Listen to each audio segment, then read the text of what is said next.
I'm like Dark Man over here.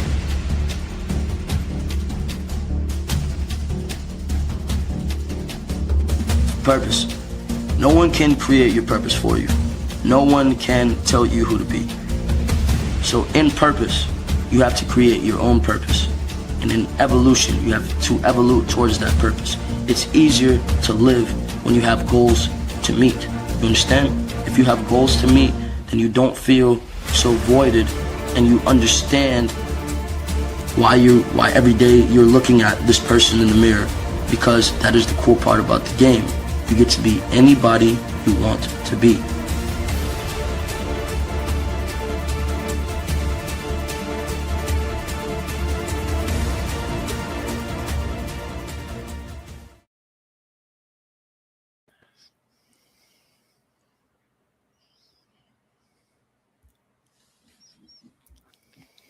All right. Welcome. You guys are tuned into another episode of the Power of Ownership Podcast. This is your host, Brandon B. Dixon. I got another all-star panel for you guys this afternoon or tonight, wherever you're at in the world. Let's go ahead and start with the introductions here. I'm going to introduce myself. We're just going to do a round robin, and then we'll go from there.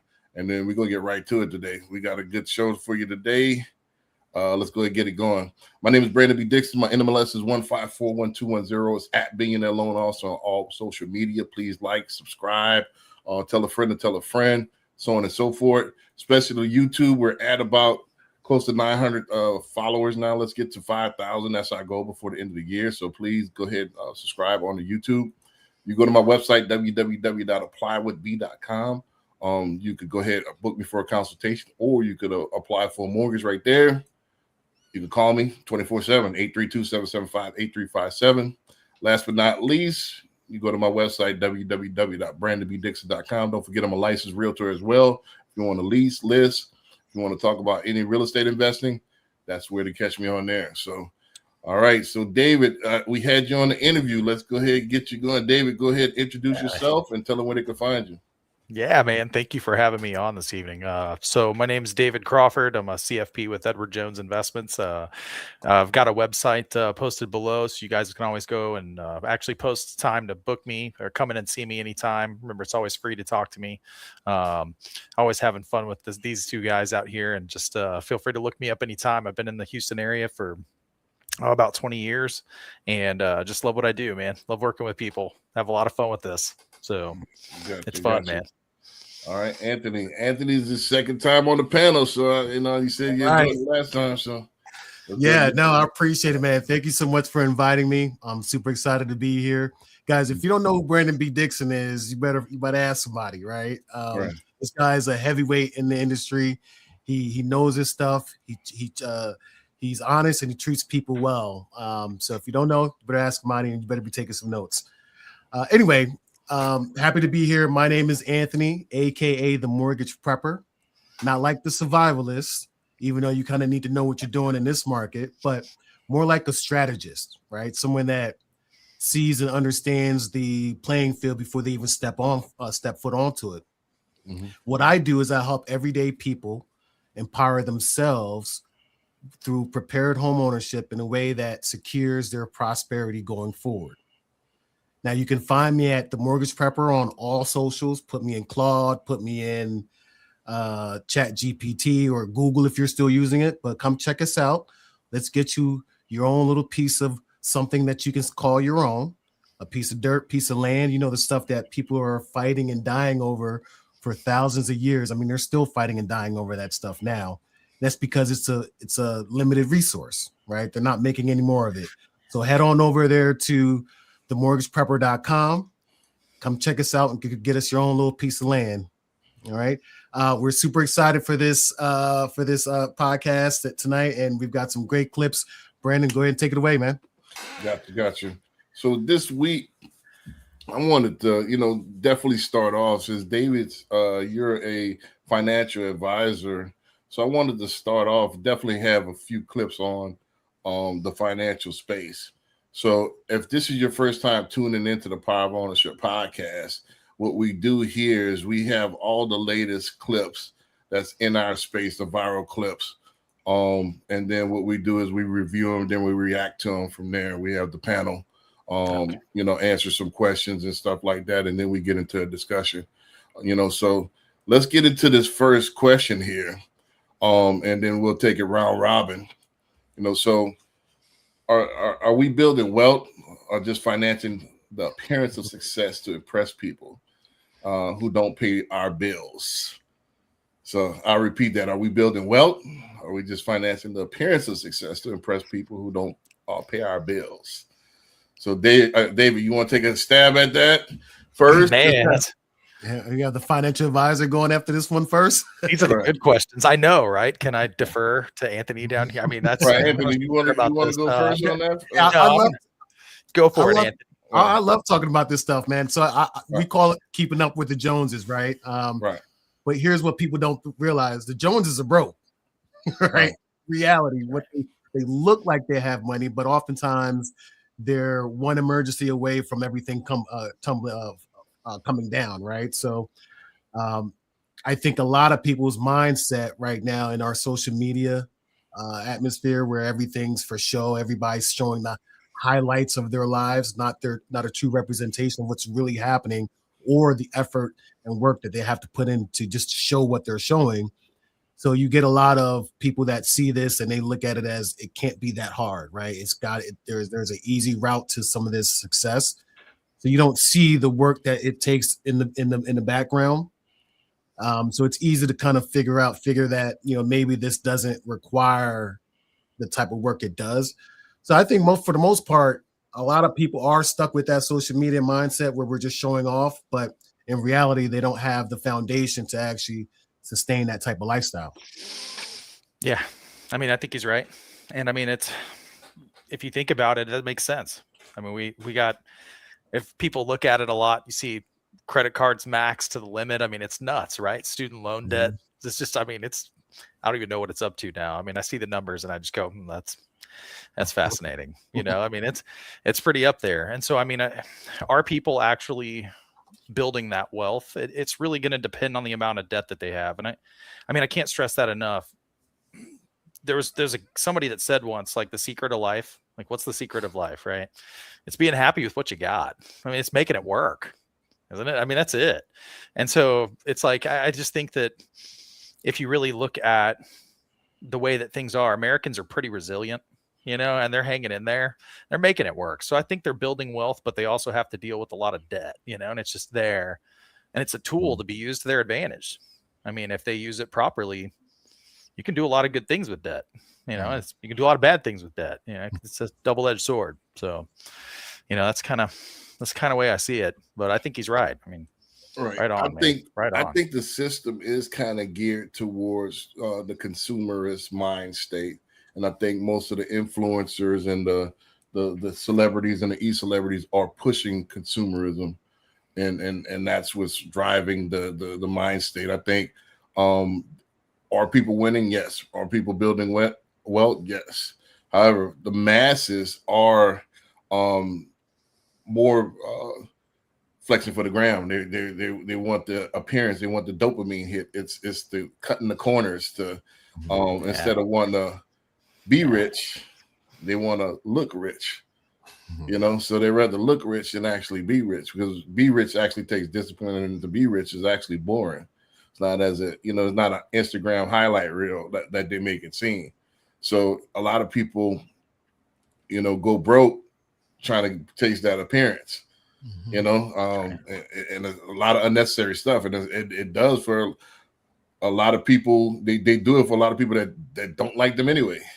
I had to readjust my, I shared this before on the podcast. I just sold my house in Katy like a year and a half ago. Like, damn, what, bachelor pad, what, like, why am I in this, damn near 3,000 square foot house, 7,000 square foot lot. Like, what, why do I need, you like the cleaning bill. That's well, well, the thing is that in 10 years, I was there from 14 to 24, and I probably had about 15 people over total, including mom, including, brother, cousins, and stuff like that. So probably 15 people in 10 years, so like, all right, why am I why am I here? So I downsized and got me something where I could just in the country where it doesn't have any curb appeal, but it's meat and potatoes, like because nobody's coming out here anyway. So that's the thing. I'm in Cleveland now. It's Cleveland, Texas, but it's nothing out here. I put the road in to get to my house. So wow, that's awesome. Yeah. So, but it does get pretty rural out here. I just want to say that. It's right. Where are you? You're in. I'm over here in Kingwood. I'm over here Kingwood, right by so you're not that far. You're about 45 minutes away from me. Yeah. So let's go ahead and roll the first clip, and then let's go ahead and react to it from there. So let's go ahead and get the first clip. But that's the setup here. Let me see. Let me know when y'all can see the screen. Here we go. Got you. All right, got it. All right, let's run it. Financial freedom. But most people are financing a lifestyle they cannot actually afford. And nobody wants to even talk about it because we've normalized looking rich instead of being rich. I see it every single day in my profession. People making $250,000 a year, great money, with $14 in their checking account on Thursday. Driving a $95,000 truck, $1,200 a month car payment, 2 vacations financed on a credit card, and eating at restaurants 4 nights a week. Then they'll tell you they can't afford to invest, can't afford a rental property, can't afford to save for a house. You just already gave all your future money away. That's the part nobody teaches. Most people aren't broke because they don't make enough. They're broke because every time they make more, they immediately upgrade their liabilities. Bigger house, bigger car, more subscriptions, more junk they barely even use out there.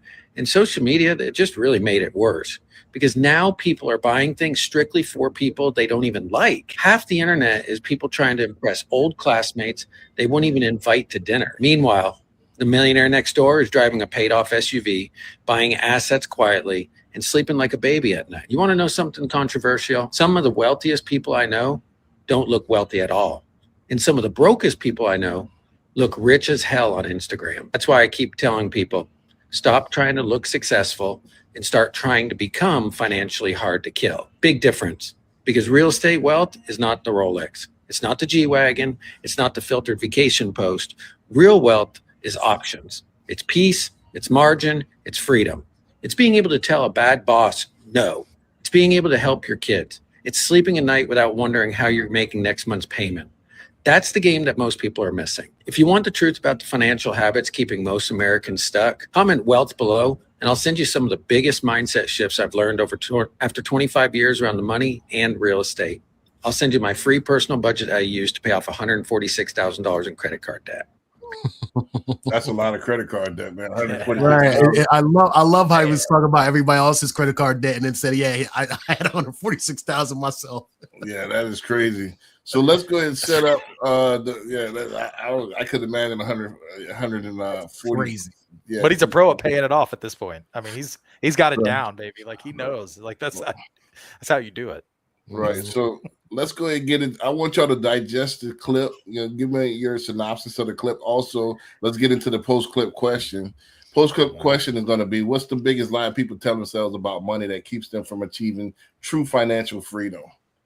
So, David, since you're the financial advisor, you want to react to the clip and then go ahead and answer the question as well. I am. I'm gonna piggyback off the last part of it and move into this. Is that I think the biggest lie that people tell themselves that's going to keep them from achieving this is going to be the fact that it's going to be easy. It's going to happen quick. That's it. If you look at the world today, what do we got? The lack of patience and sacrifice. I think you and I talked about this before, man. Patience is a virtue. Like it's not a fun one. And sometimes it takes time. It doesn't mean that it's not going to happen. It just means it hasn't happened yet, or it isn't happening right now. And you have to change something about what you're doing to make that happen. And it's going to take time. It's going to take time. So, I mean, what do we got? We got fast food. We got speed dating, instant weight loss. I mean, this is good, right? Like nobody's patient. Sacrifice is hard and it's going to be hard. And as that happens, after a while, you'll get addicted to it.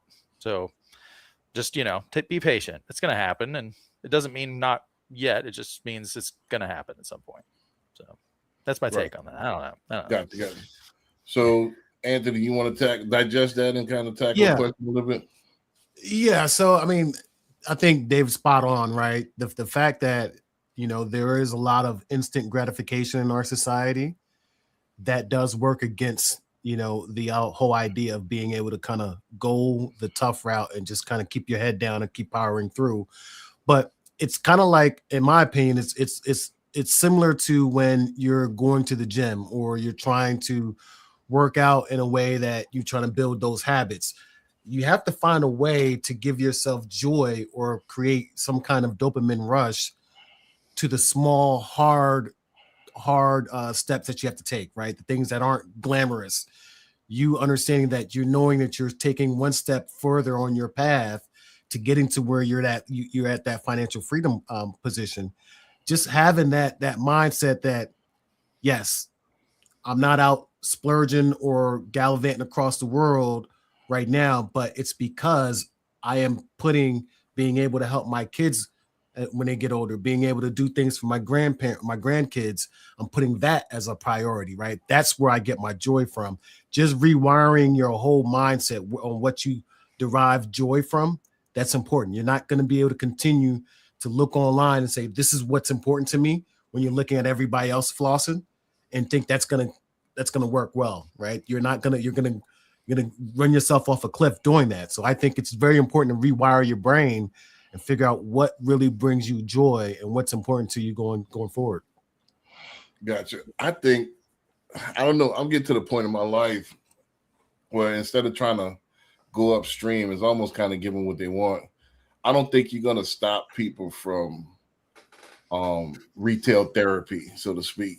You know what they call it. You know, people are addicted to retail. People are addicted to buying things. It's a dopamine hit. It's a rush.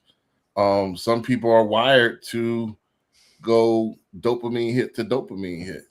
You know, so it's, you know, very few people are going to have the discipline to, you know, abstain from all of these little hits that they get, you know. So I think it's going to be a population of the society that's going to be slaves to debt, and they will never save, and they're going to be paycheck to paycheck. They're one crisis away from being bankrupt. Mm-hmm. It's always going to be there.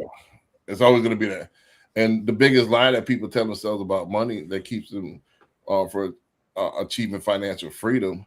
I like what David said about they saying that it's going to be easy, but I think the biggest lie that people telling themselves is that that they deserve it.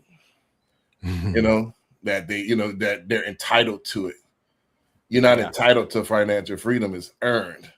You know, it's earned by discipline. It's earned by consistency. It's earned by abstaining. It's earned by being steadfast. You know, it's not popular. I'm boring. It is what it is, you know. So, and, you know, I don't care. I'll wear the black same. I have wear the same black, not the same one. I have five or six different ones. I remember like, but I wear the same type. I got 5-6 different shirts, different logos, but they're all the same shirt, really. Like Homer Simpson? Is that what it's like? No. I used to have 200 pairs of shoes and all that stuff. I did with the gear and the $500 t-shirts. Okay, you get you unnecessary attention, and then you look at the, you know, the attention that you're getting is not even worth it. So right. I'm definitely past that stage. It's not popular, and nobody owes you anything. You're not entitled to be financially free. You're not entitled to live the good life. You're not entitled to live what you see on the ground. You know, you have to earn it. You know, so, but let's get into this next question here. So the next question I'm gonna ask, let's point it a little bit different. Does making more money solve financial problems, or does it simply expose the financial habits you already have? Oh man. All right, you want me to take this one? You want me to take this one first? Yeah. The okay. First couple are straight from, because I knew you was gonna be on the panel this week. Oh man, this one. So, so I think as you start to make more money, what it does is it does solve certain financial problems. It alleviates some stress. So I mean, you start to feel like, okay, I can get ahead. I can start to save. You know, you have to become addicted to saving, kind of like you just talked about. Like that, maybe that is the dopamine hit. Like when you're a good saver, you're someone that wants to save, you just start feeling good about it. You know, it's almost like you start to train yourself. Like this is this is what I want, like this is good. And, you start feeling good about being a saver. Mhm. But it causes you to also start to realize it does a little bit of both, man. I hate to say that, but it really does. Like, it starts to show you other things that you like, your blind spots with finance, or like other, character flaws that people like you may have in yourself. And you're like, oh man, like this is not good. Or, I mean, you start to figure things out over time. And so it can expose a totally different set of problems later, so it is more money, more problems. I mean, it really does start to cause other issues, but I think it's really also how you handle it, how you act, like you said, your expectations. So, I mean, that's huge, man. Expectations, 99% of it, nobody deserves it. You got to earn it. It has to be earned, and you have to keep earning it. It doesn't stop. So, Gotcha. So, No. Anthony, solve Yeah, it or expose your habit, expose who you truly are. Oh, it exposes it 100% because we have so many examples. So, I mean, just countless examples of people Mhm. that end up with a lot of money. I mean, I've heard people say it all the time. If I just had 50,000, 100,000, 1 million, I wouldn't need money for the rest of my life, right? Or Mhm. you see Yeah. these guys with these good big contracts, and then in a couple years they're broke. It's Mhm. because having more money, like you said, David, more money, more problems. Now there's more money to be taxed. Now there's more money to be siphoned off from other people that attract to money, right? They're just like flies on what. That's what happens when you have money, is you have a lot of people attracted to it, and the money's going to literally fall out your pocket as you walk outside, right? If you're not prepared. That's why I do the whole preparation thing with the mortgage side. Is if proper preparation is protection. If you're not prepared and you get a lot of money and you're starting to make a lot of revenue, you will blow through that in a heartbeat, no matter how diligent you think you are. If you don't have a plan, if you're not prepared, it will show you all the cracks in your foundation. Gotcha. I want to say, that. I don't know if you remember Dave Chappelle show, and they had what's the crack, Tyrone Biggins. Tyrone And he had- Biggins. Yeah, Biggums, and he was like, "Yeah, the $1 million crack party." Remember that? So you could give a crackhead $1 million. All he's gonna do is smoke more crack. That's it. Right. That's it. I mean, So I would like to think he would turn his life around if he had most people, 500,000 on crack and then 500,000 Right, yeah. IRA. if it's gonna smoke more crack, it's gonna be a same amount of crack. So yeah. my point is that your habits are who you are. Right. Is what you're gonna do. How are you gonna know how to work money if you've never been taught that? You don't know what you don't know. You don't understand how money works. So people, I tested my cousin on this a while back, about 20 years ago. I said, if I was to give you $10,000 right now, what would you do with it? And like, yeah, I'll put it in the bank in case I need it. Yeah, like that was his honest answer. Good answer. I That's didn't mean to I laugh mean, at him. I didn't mean Right. to bless his heart. Right. So, Yes. but what happens is it'll be gone because he'll find some other stuff. He'll buy more sneakers. He'll buy whatever, and it'll be That's gone.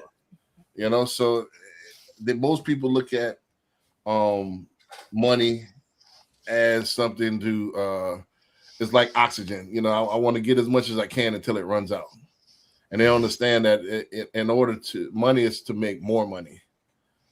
That's the goal of money, is to take it and multiply it, to use it and do more with. Let's go ahead and watch this clip, and let's go ahead and react to it from there. So let me know when y'all can see the screen here.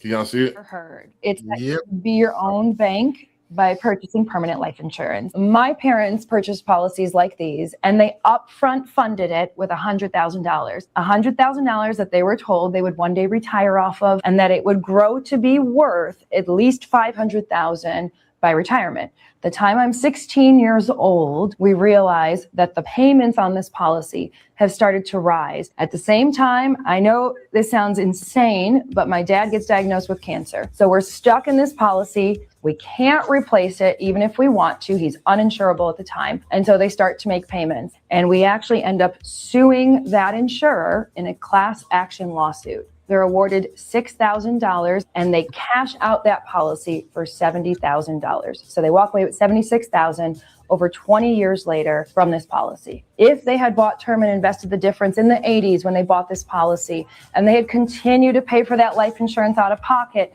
and left the rest invested in an average fund, it calculated to be about $3.4 million that they would have gotten back in their 60s instead of the $70,000 and the $6,000 that they got through the lawsuit. $3.5 million. Ask yourself today, if it's you, if it's your family, if it's the people around you, which one would you choose? So reach out if you need guidance, help, and advice in this area and anything else that helps make your money make sense. This is the worst financial. Right. So, David, again, this is geared towards you. I'll let you digest that clip. And here's the next question that I want you to answer as well. How many financial decisions are people making based on trust instead of understanding? Ooh, that's a tough one. Oh man. I'll take this one first too, Anthony, because man, I mean, but I'm gonna make you take the next one. I'm gonna All right. do it, man. I mean, I think Americans have gotten really good at this, actually. Like I know that sounds, maybe I'm just really proud of people lately, but I mean, I feel like they've gotten really a lot better at understanding what their money is doing, at least on a broader level. And that's a good thing. There's been somewhat of a renaissance of kind of this like interest in markets and investments, and I'm just really proud of people lately, man. Like that's good, and they need to be interested in it. There's still a lot of trust factors that go into it, I think, no matter what.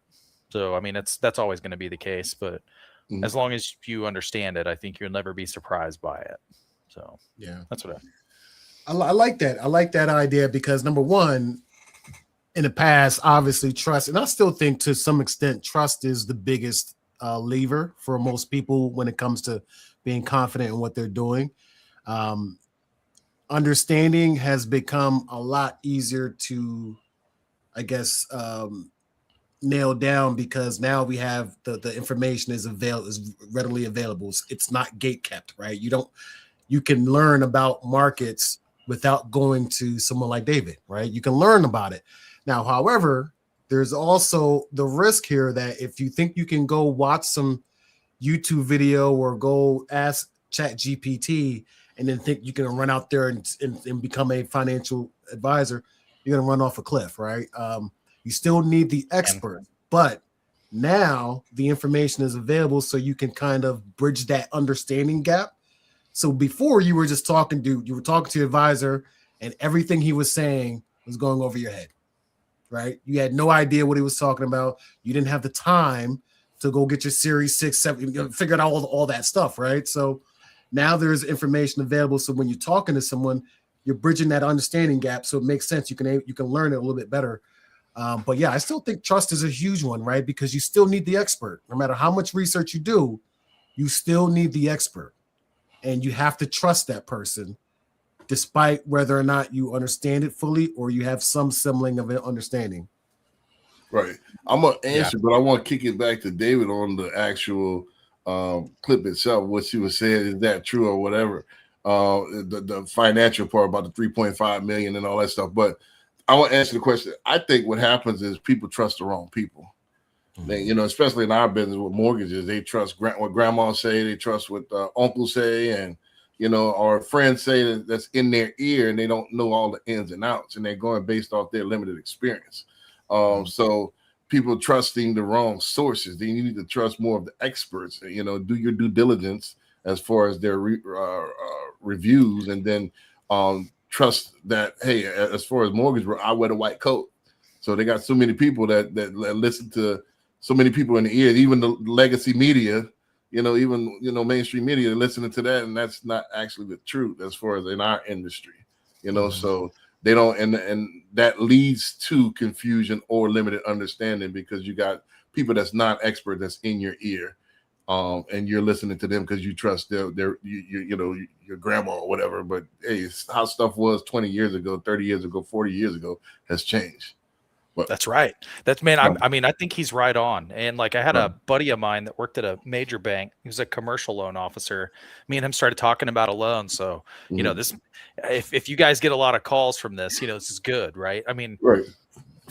he tells me, he goes, "Hey, you want to buy this property? We're talking about it." And he was like, "You want to pay it off kind of quickly?" And I was like, "Yeah, I mean, I want to pay it off 10 years max." And he goes, "Get a 5/1 ARM, man." Mhm. And I was like, adjustable rate mortgage. Why would I do that to myself? Like, why would I get a 5/1 ARM? In 5 years, it's going to reset. He's like, "Dude, you're going to pay it off anyway. You're a total idiot. Like, why wouldn't you do that?" And I was like, that makes sense. Like those initial ARMs. And I'm not saying that's right for everybody, because it's not. Right. And you guys are better judge of that side of the finance business than I am. But as you look at that, a 5/1 ARM in that instance would have worked perfect for what I was looking for. And I was like, he's right. All I've heard was ARMs are terrible. And I'm thinking about it from the finance perspective of like, oh, I'm going to carry this mortgage for like at least 10 to 15 years, and it's going to reset to the current rate, and I'm going to totally take it in the shorts. And no, 5/1 ARM. He was like, pay it off in 5 years. You were going to do it anyway. Right. Well, the main thing about that is that you got to look at what's your exit strategy. Again, marry the property, date the rate. People always, I don't know, have some type of thing in their mind that is permanent, that I have to go to full terms. And that's not nobody ever does that. Yeah, nobody ever does it. So I don't know why we have in our mind, 15, year 14, I'm going to. Yeah, but nobody ever goes that long. So, always, it's not a permanent thing. You always can refi out of it, So that's right. So that's the thing on that. Well, she did. She real quick, B, she did make a really good comment, and I wanted to get David's idea on this because I've heard the buy term, invest the difference argument for a while. I was life insurance licensed in my past life, and there was a big thing about whole and permanent insurance versus the term, whereas whole and permanent insurance has these fancy things that sell buyers on why it's beneficial. It costs a lot more, but what she showed was that there's a lot more money to be made if you take what you're paying for that permanent policy, split it up, get the death benefit, and then invest the difference. Yeah. I mean, that's basically, there's two kinds of schools of thought there, right? So buy term, invest the difference, which, term, because the cost structure is much lower, you're going to have a much higher amount that you could save. So this is just an example, and it's not for everybody. But, let's say you buy, $1 million worth of term insurance. You're young, you're right out of college, you need it. Maybe you got some student loan debt, you're about to get married, you're going to buy a house, there's going to be some debt there. You die, spouse is left with the debt, man, no money. So, you may need some term insurance. That $1 million policy for somebody of that age, if they're healthy, it's not much. I mean, you're looking, I'm going to say mid double digits, $50-$60 a month. I mean, they're 24. They get a 30-year term policy, it's going to take forever. They're covered for debt or for that $1 million payout for 30 years. So what if you could save $200 a month? At least you're taking $140 a month now and saving it somewhere else in the markets or in investments where it's liquid. You can use it. It'll grow over time. And you're assuming that investment risk for yourself. In that case, there's no guarantees of that. Of course, it's markets or investments, but you're actually covered still with insurance for 30 years and you're saving the other $140 a month. Whereas, just as an example, maybe that same $1 million policy, it'd probably be $500,000, like in her example there, because you're going to be permanently covered. So the payment's going to stay low the rest of your life, but that 200 is going to go to just that policy, and it's going to build some value in it. A lot of it's going to get eaten by the cost of insurance, the cost of the policy. Now, some people need permanent insurance. So it's really just on an individual case by case basis, and they need that kind of individualized insurance assessment to determine whether they're actually need the insurance or not. And that's so important. But yeah, I mean, I think both are good products. They just, it depends on really where they fit that need and what the client's looking to do. I'm going to pause and say, in my opinion, and this is just my opinion, 85% of Americans need term insurance for something. We just talked about all the debt they have, this consumerism, all of these things. They don't get it. They don't ever get it. It's one of the few things that either it's maybe they just don't feel like they're insurable. They don't want to make an extra $30 a month payment, which I totally get that. It's something where most of them need it, at least to cover some debts or family, just in case. So highly recommend taking a look at that at some point. Insurance. I got you. All right, let's get to the next question, going to the next clip here. So if your paycheck stopped tomorrow, would your financial plan survive, or was your income your only strategy? So all right, Anthony. Oh, I'm dead. I'm dead. Like, I'm toast. I'm dead. Yeah, if my paycheck stopped tomorrow, I've taken a flight off a building somewhere. No, I'm kidding, guys. But yeah, so that's the biggest thing, because I've actually had scenarios in my life where close family members have had accidents or whatever, and they're not able to generate that income anymore. Right. Whether it's securing your finances or securing your future through insurance, right? There are a lot of different vehicles that you can put in place now to protect you from something like that. And most people have some basic semblance of that with their employer, right? With accidental death, all that stuff you can sign up for. But your plan has to include the potential for something to happen to you. That's why insurances exist. So if you're in that scenario, if you're asking yourself, if my paycheck stopped tomorrow, how long will it take before I'm in the poorhouse? That means you have to sit down and prepare with the right professionals and create that plan to protect you in that scenario. Right. I agree with that. I like that. So I'll answer that. I'll let David get the last one before we go to the clip. But most people are paycheck to paycheck. Because they either they live beyond their means, they're living over, what they're supposed to. Most people, and I get this all the time in mortgages. If I pre-qualify them for a $400,000 house, guess how much you're spending? $405,000. Can I get an increase? So, but really, you should be at that $250,000 house. And then you should double up your payments, and that way you can exit that mortgage. That way more is going towards principal. If you put another payment towards principal every month, then you control your interest rate, A, because you can't be charged interest on money that you've already spent, and then B, that chops down the term, because now that the amortization schedule, I'm tongue-tied, I need some water, you bust that down. So don't forget that chart is if you make the minimum payment every month for that 360 months. But if you put anything toward principal, that tears that chart apart. So it goes away at that point. So a lot of people, what's my interest rate? What's my interest rate? Well, you determine that. You can pay it up front, or you can pay in term. You can pay more every month. You determine whatever you want. But so many people, it's an egoic thing that people are asphyxiated on that number. You control the number. So. But most people, yes, their financial plan is paycheck to paycheck and see what happens. too many people are just kind of flying by their seat, But let's go ahead and roll a clip. Oh, I wanted to get David. I wanted to get really your. Oh no, I thought you guys did great, man. No, you're right. I mean, they're just paycheck to paycheck, and so yeah, you did good. Let's go ahead. Look at the clip. Let me know when y'all can see the screen here. All right. I was a second overall pick in the year 2002 for the Chicago Bulls in the NBA draft. Jay Williams, head of the field. Williams looking to penetrate and does. Sets up Michael Dell. Williams penetrates, whirls in the lane. Plays it out. Yes. That's 4 years, $16.7 million. Year one, $3.4 million. And at the age of 21, I thought that meant I had financial freedom. But actually, let's run the numbers. Agent, 4%, gone. Federal tax, gone. Jock tax, gone. FICA, gone. And Illinois has state income tax. So after every 1.8, I was looking at just over 1.7 million take home that first year. And that's micro. Let's focus on the macro and zoom out. Bought an expensive condo downtown Chicago, lived next to Oprah. Took care of family, leased the cars, lived the lifestyle, had an EA, had a staff, burned through $500,000 a year just living. And I took meetings with people who talk fast, but didn't move smart. And then my accident, a split-second decision. And just like that, that earning window closed. No structure, no system, no second act. And what looked like 16 million on paper felt more like survival mode. Because cash without structure doesn't build power. It just buys time. And in this business, time runs out fast. That rookie contract, it's not financial freedom.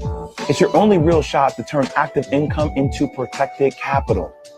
And here's what I wish I knew. I'm gonna put you on game. Number one, set up an S-Corp to collect your salary and 1099 income.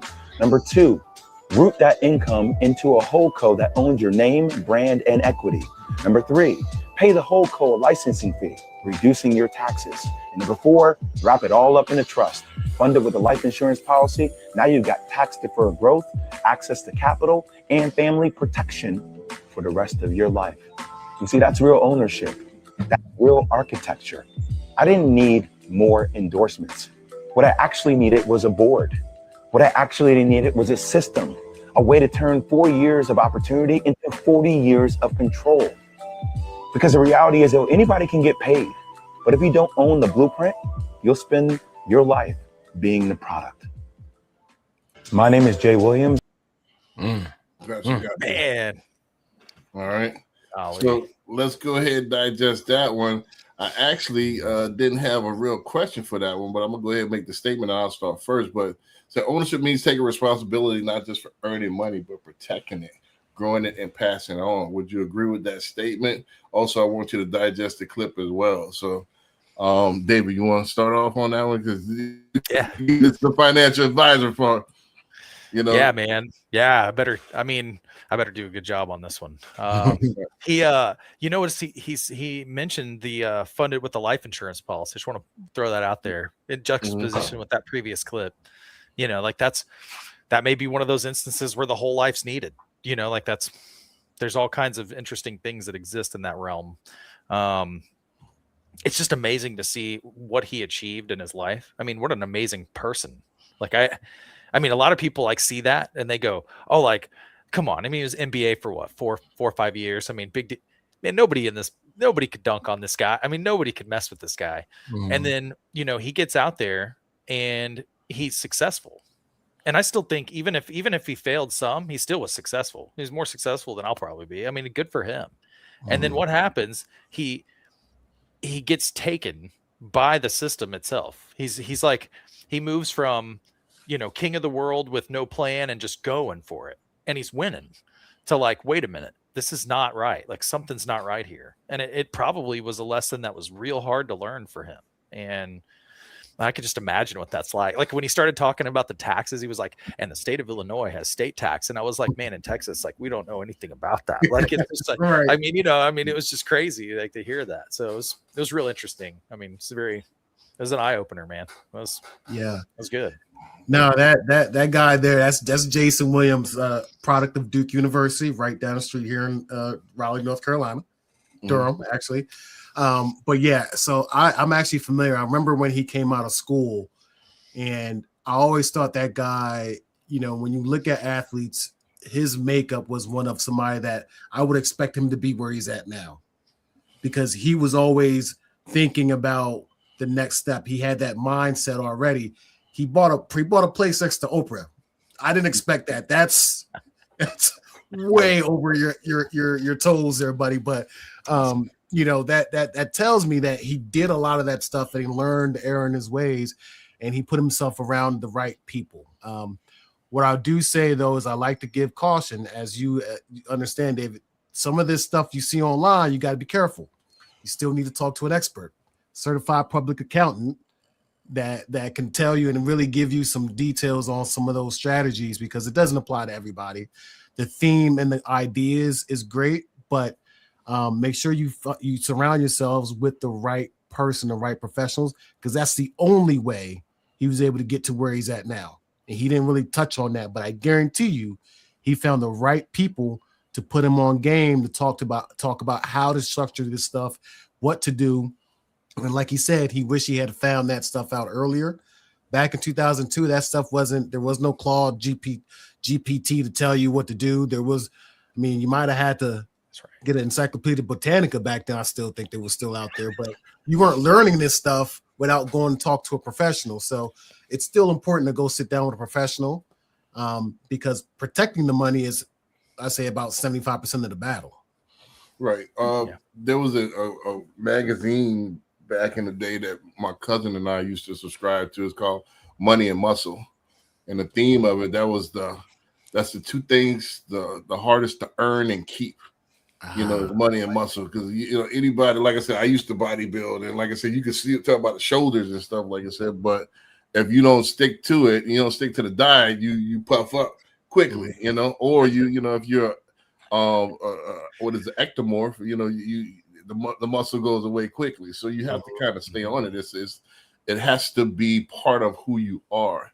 So it takes ownership, is taking total responsibility of your actions, you know. So protecting it is part of the equation, you know, and passing it on. In Proverbs, they talk about a good man leaves a inheritance for his children's children.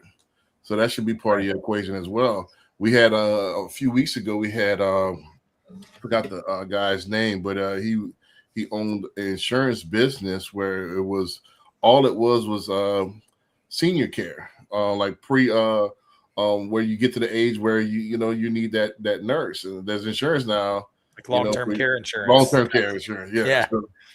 So you know, people don't plan for that. People think, oh well, the kids, but the kids, you know, might not have their own life. They, you know, you're burdening them, so they still might be struggling. Yeah, right. They still might be. So it's all of this is strategy, and then it hits to the first clip. He says something that's important, is that by you trying to keep up with the Joneses, by you flexing on the gram, you're siphoning away your future money. Because those car notes, that's money that you could have, like you said, instead of paying a $1,200 car note, I could, you know, just get a junker, or, you know, just something that's A to B.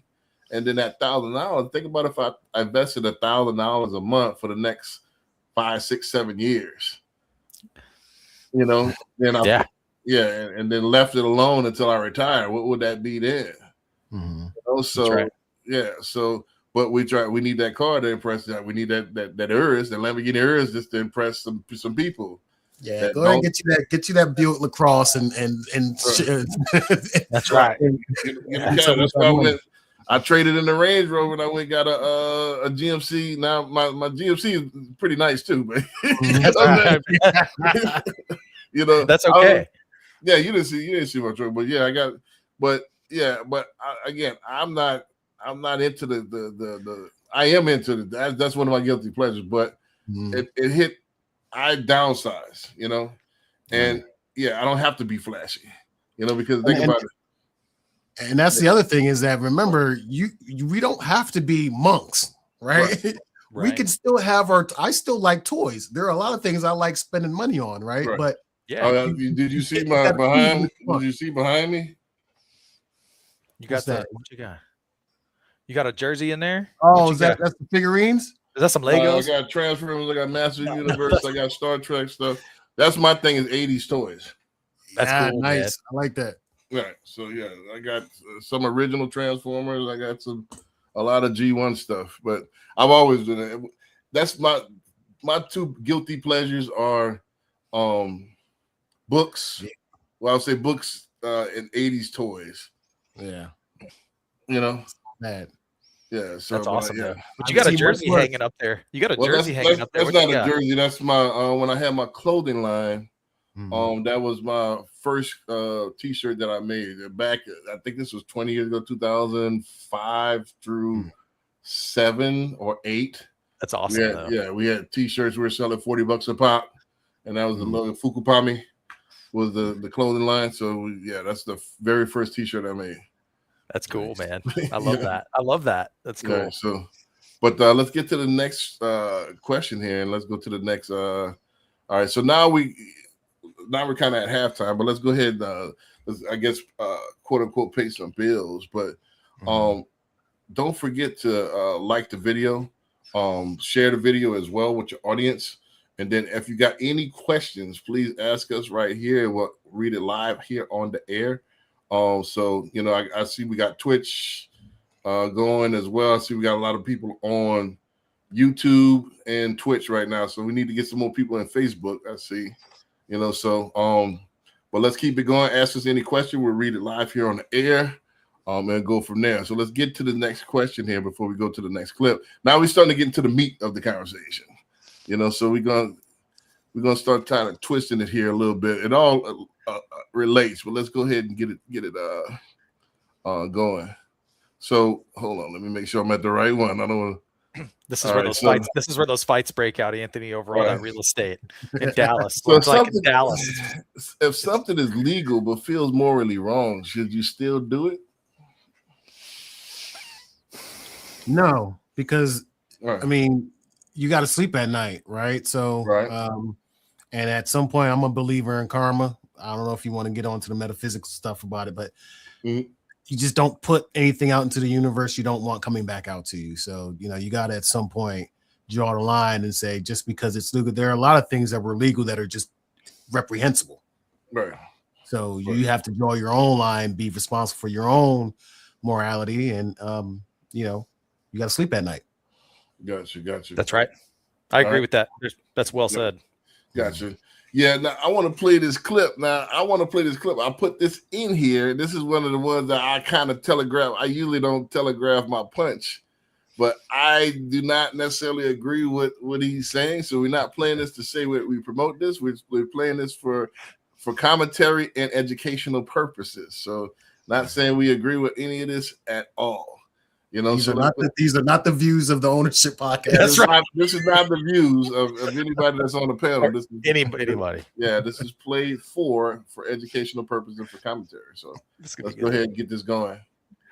And then, all right, let me know when y'all can see the screen. It is back in the house. There we go. Wow.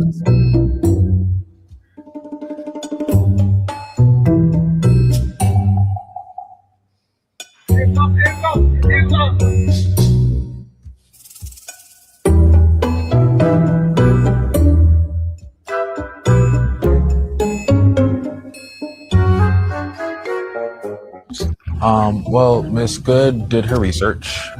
She found out that a certain property was under the control of a certain group, and that there was a title issue.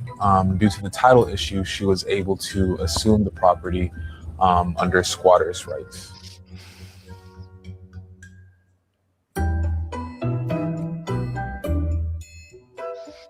So everybody who lives here works so hard for their life. They earn their living. I mean, my parents always taught me that you should work hard, pay your bills, and try to make a good life for yourself. They didn't earn this house. They didn't work for it. They just came and they took what wasn't theirs. There's literally nothing more American than taking something that isn't yours. It's quite literally the foundation of the United States of America. But let's talk about the squatting situation, because what she did is actually perfectly legal according to the law. Now, you can argue that she should have went about it in another safer way, more low-key way, but according to the law, she did nothing wrong.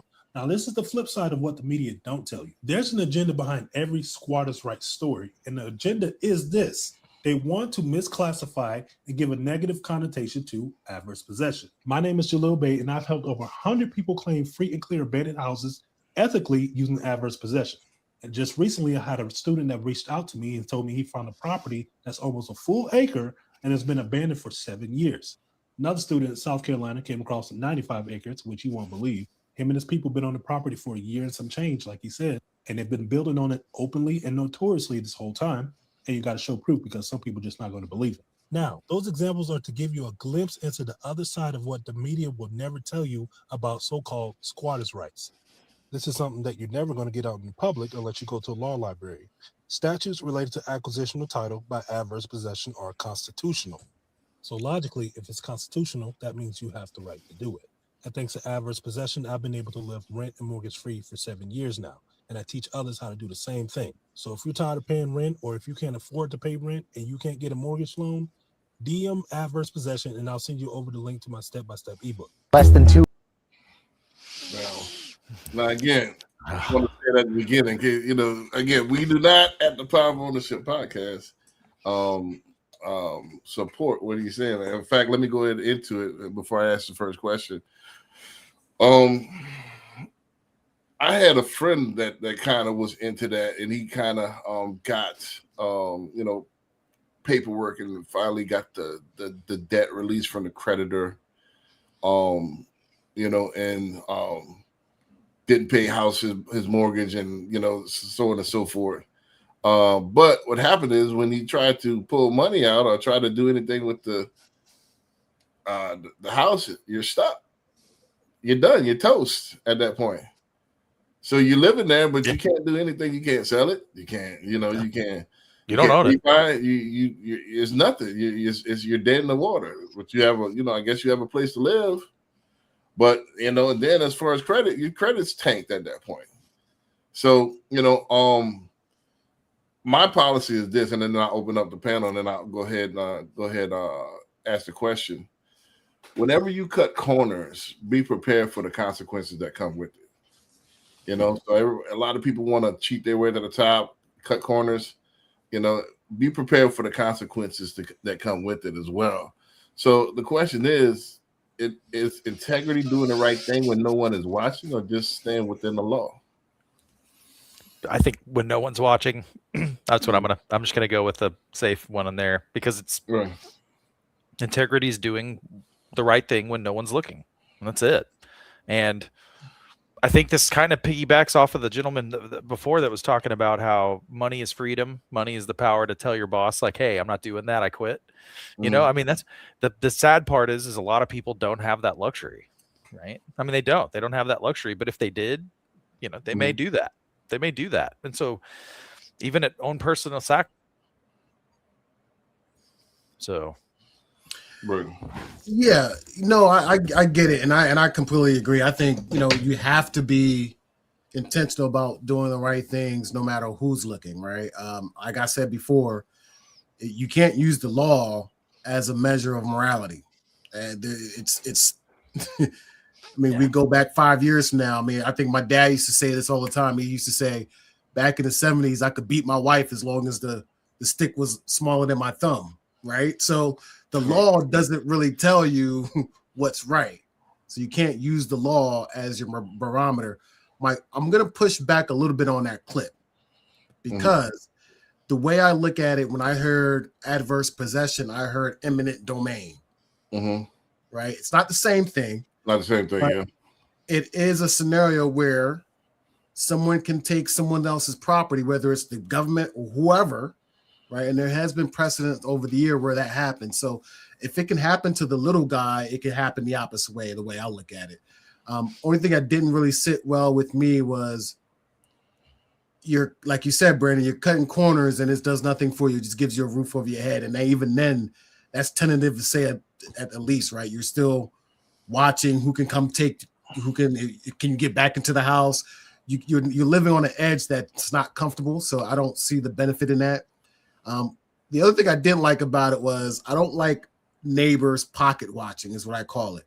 Right. Because if you're looking at my property, so that tells me that if anybody moves into that neighborhood, are the neighbors now going to start a whole investigation to figure out how, why, and what manner did that person earn the right to live in that property? That's what I didn't like about what they were saying about it. It's none of your business, right? But that's why I tell people, don't pay attention to other people's stuff. You're always going to go off a cliff doing that.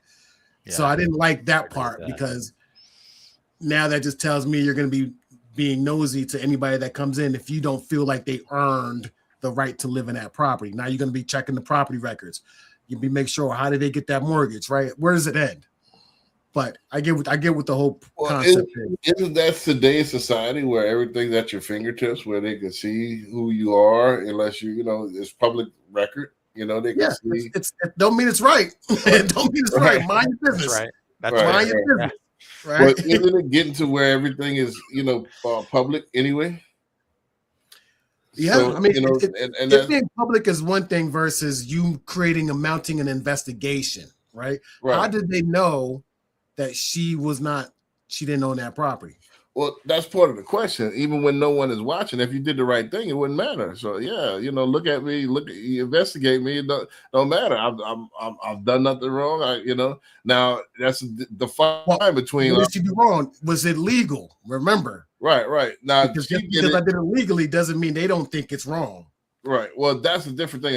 If you got the house legally, and now they're judging you because you're a plant worker or something, they don't feel that's something different. But if you're nowhere on the deed, you're nowhere in the title, and people don't know who you are, and you're squatting on a house, and they feel saying like, "Hey, all right, you kind of stole this house. Again, you got it off a technicality that it was empty and nobody, then they have a right to feel a certain way because I paid, it was a $2.3 million house. I'm pretty sure everything in the neighborhood was $1 million plus, right? So like, let me ask you this then, Brandon. Would it matter if Mr. Beast got that house and gave it to him? Well, that's the thing. Is like that's a different story. Did you earn it then, right? You Right. didn't earn it then, right? Or right? How Well, did you most get the people house? would sell because in Texas you would be able to afford the property taxes because the property Well, tax yeah. in Texas would be, you know, if a $1 million+ house, that would be like 40 grand a year. So they would be paying just, you know, half of their salary just to pay the property tax on that thing. So they would probably have to sell I it believe anyway. both of them are wrong. I got a lot of problems with that clip, and I just want to say I think there's a lot of like nosy ass people out there. Okay, I just want to say that for the record. So to his point, you know, what they're paying attention, like leave, it's none of your business, you know. But then there's a point where it's like she kind of doing the right thing. I mean, was she doing the right thing? No. I mean, it's like I don't know. I mean, what do you do there? Like it's just, two wrongs don't make a right, you know. Like, right. Well, I mean, I Never all kind of, trouble.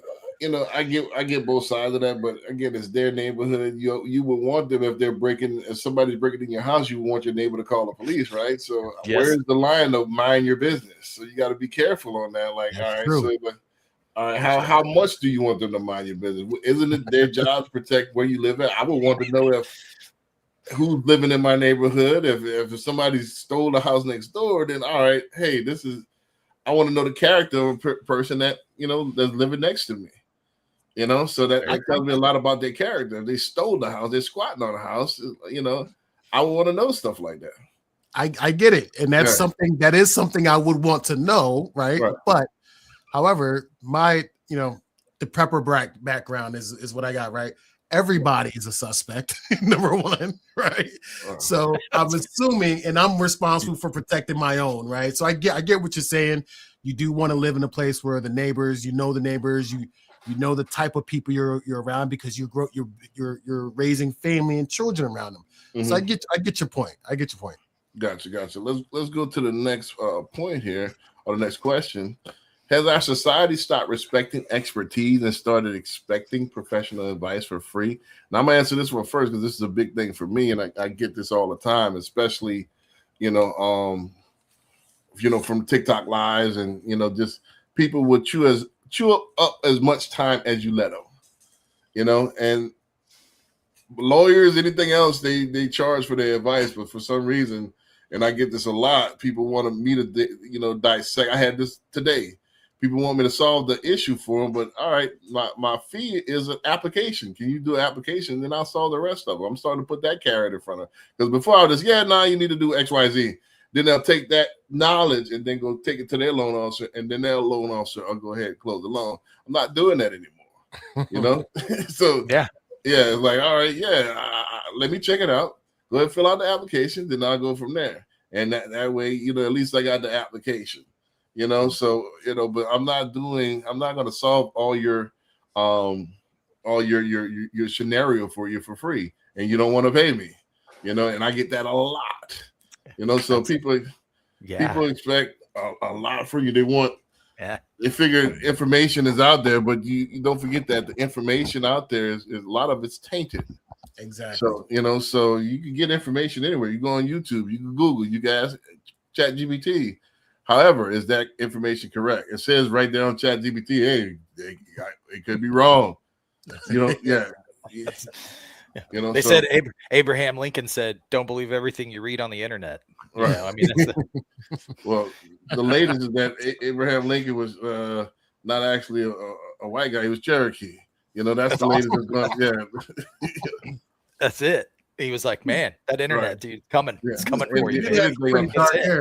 Right. So you don't know what you can read on the internet. You can read anything on the internet. But I'll open that up to you guys. Are you getting, especially David, do you get people that want to get financial advice for free? This morning. I mean, all the time. I mean, every day. And it's something where I like to talk about it in general. Like people that know me, I have a business partner. She's lovely. I mean, she's just the best. And she tells me all the time, she's like, "You really love this," you know? And I'm like, "Yeah."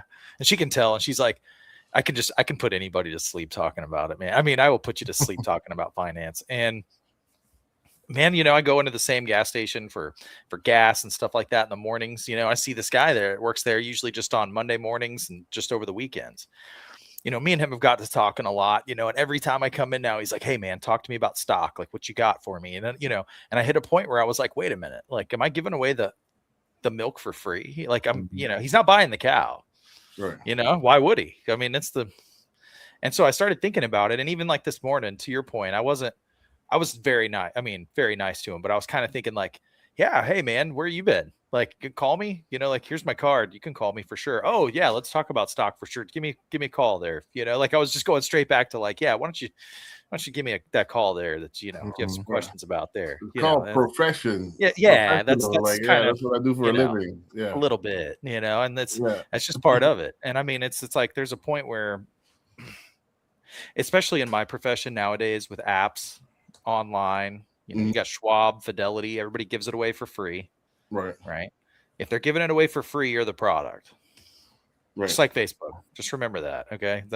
I know that's weird. Sorry. This is being podcast on Facebook. Mark Zuckerberg's going to have me killed now or something. That's it. I mean, the screen's goes black in like 10 seconds. Yeah, I know. Right. Like, who are these guys coming in? That's, yeah. I don't know. What do you think, Anthony? Yeah, I mean, everybody's trying to get everything they can, right? You're trying to squeeze out as much value you can for as cheap as possible. So I'm used to it. Brandon, you go through this all the time where, people will call and referral partners are pretty notorious for that as well, where sometimes you get realtors call and just ask you, general questions on other deals, which I'm happy to help out when it comes to that. But I just think I've expected that for so long. That's just kind of been status quo. So at some point, yes, we all have to draw a line and say, okay, this is a business conversation that has to happen on my business track, right? Whether that's during my business hours, on my business line, according to my business profile, right? So at some point, you got to draw the line and determine what your worth is. But hey, at this stage, I think everybody's trying to get a little bit for free, and we have to get good at teasing them a little bit and reeling them in. I think that's going to be the whole game. I think that's the key because, like I said, it's a very, very fine line before you can't be too abrupt and too direct because then you turn them all the way off. And then you can't give them the keys to the car either, and then because they'll drive off, without you, selling it to them first. Right. Yeah, so exactly. It's a fine line. So it's that tap dance, like, but the audacity is crazy though. Like, people don't even say thank you for your time anymore. It's like it's almost expected. Like, all right, so I had somebody call me on 4th of July. Try to talk my head off for 2 hours on 4th of July, which I don't mind because I'm 24/7. Cool. You hit me from every angle. All right. So don't forget you got to do an app. Go ahead and do the application. Well, can I just give you my social security number and you check my credit? No. You have to do an application. I'm not getting your social. That way you say, hey, I didn't authorize them to do that. Are we is this a joke? Is Ashton Kutcher gonna come out here or something like that? So but people will use as much time as you want to. So I started to do this. We used to call this in retail. I sell them out the store. That's why I say call me 24/7. So all right, you want to call me? I'm all right. I'm gonna be Chief Longwind. I'm gonna talk. So you want to talk? All right, I'm gonna talk. Be prepared to talk. You call me at an awkward time, or so I'm gonna keep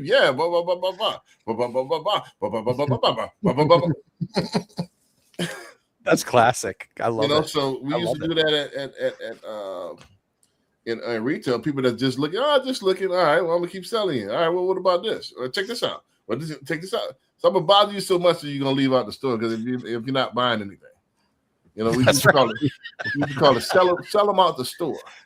To keep you busy. I'm gonna keep you here until you buy something. No, you know what I mean? I'm gonna meet fire with fire. You want to burn my time? Let's burn it. So let's go ahead to the next clip and let's go ahead and react to it from there. Let's get it going. We're almost to the end here, to the meat. We got about 2-3 more clips there. Let's go. To hear this story, a home buyer in Miami just got hit with a $48 million judgment after cutting his real estate agent out of an $84,000 commission. According to the lawsuit, in 2018, the broker worked with the buyer for over a year. He helped search for properties and negotiated a waterfront home listed around $2.9 million and got the deal to a number the seller would apparently take, $2.8 million. Then the buyer calls and says, never mind, we're not interested. But less than 2 hours, an offer comes in on the same property at the same price, except now the buyer's sister is listed as the broker. The deal closes. The original broker is cut out. The commission at issue was around $84,000. So the broker sues the buyer. And after 6 years, the jury doesn't just say, pay him the commission. They find fraud, tortious interference, and conspiracy and hit the buyer with nearly $48 million in damages. Now, people are split on this. Some people think $48 million for an $84,000 commission dispute is insane, and I get it. That's a massive number. The buyer's attorney called it so excessive it shocks the conscience. He expects it to get reduced or overturned. But here's what the jury found. This was about the behavior. The buyer exploited a relationship, used someone's time, their expertise, their negotiation skills, and then tried to erase them from the deal like they were a free trial he forgot to cancel. And that is fraud. And a jury of regular people agreed. So if you're a homeowner or a buyer watching this, understand something. Your agent works for you. They put in the hours. They negotiate for you. They protect you in the transaction. And that relationship has value. Trying to game the system to avoid paying someone the commission that they earned is risky. And there's a massive difference between I changed my mind and I used you, took the deal, rerouted the commission, and dared you to sue me. That's the line. And this jury drew it in permanent marker. And this is why your documentation matters, your text, your emails, your buyer agreements, because in real estate, everyone loves to say agents are overpaid. But the second an agent's work produces a deal, suddenly everyone wants to pretend the work had no value. So if you're an agent, stop operating on vibes and handshakes and treat your business like a business. And if you're a buyer or seller, understand this. You don't get to use someone's expertise, relationships, negotiation, and time, and then cut them off at the finish line. What do you think? Right. I had something similar.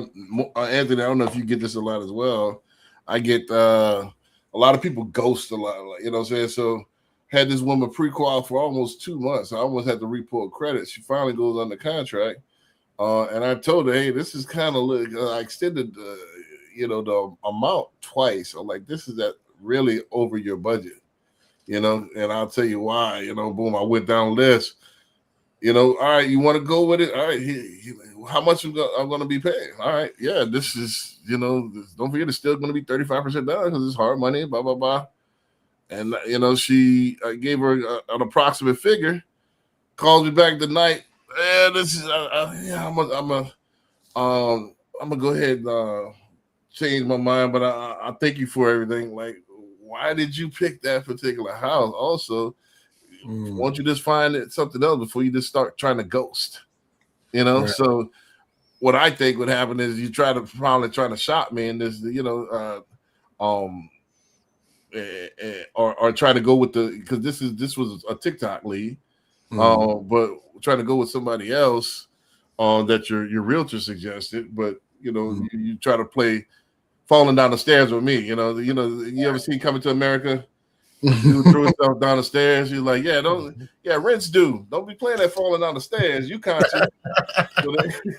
So they try to play like they're not conscious of what they're doing. You know exactly what you're doing, but. Yeah. I get this a lot. Like, I don't say that part a lot, but I get people trying to use me for my expertise and then not trying to pay me. But I want y'all to digest this clip, and then I'm looking for the actual question here. Here we go.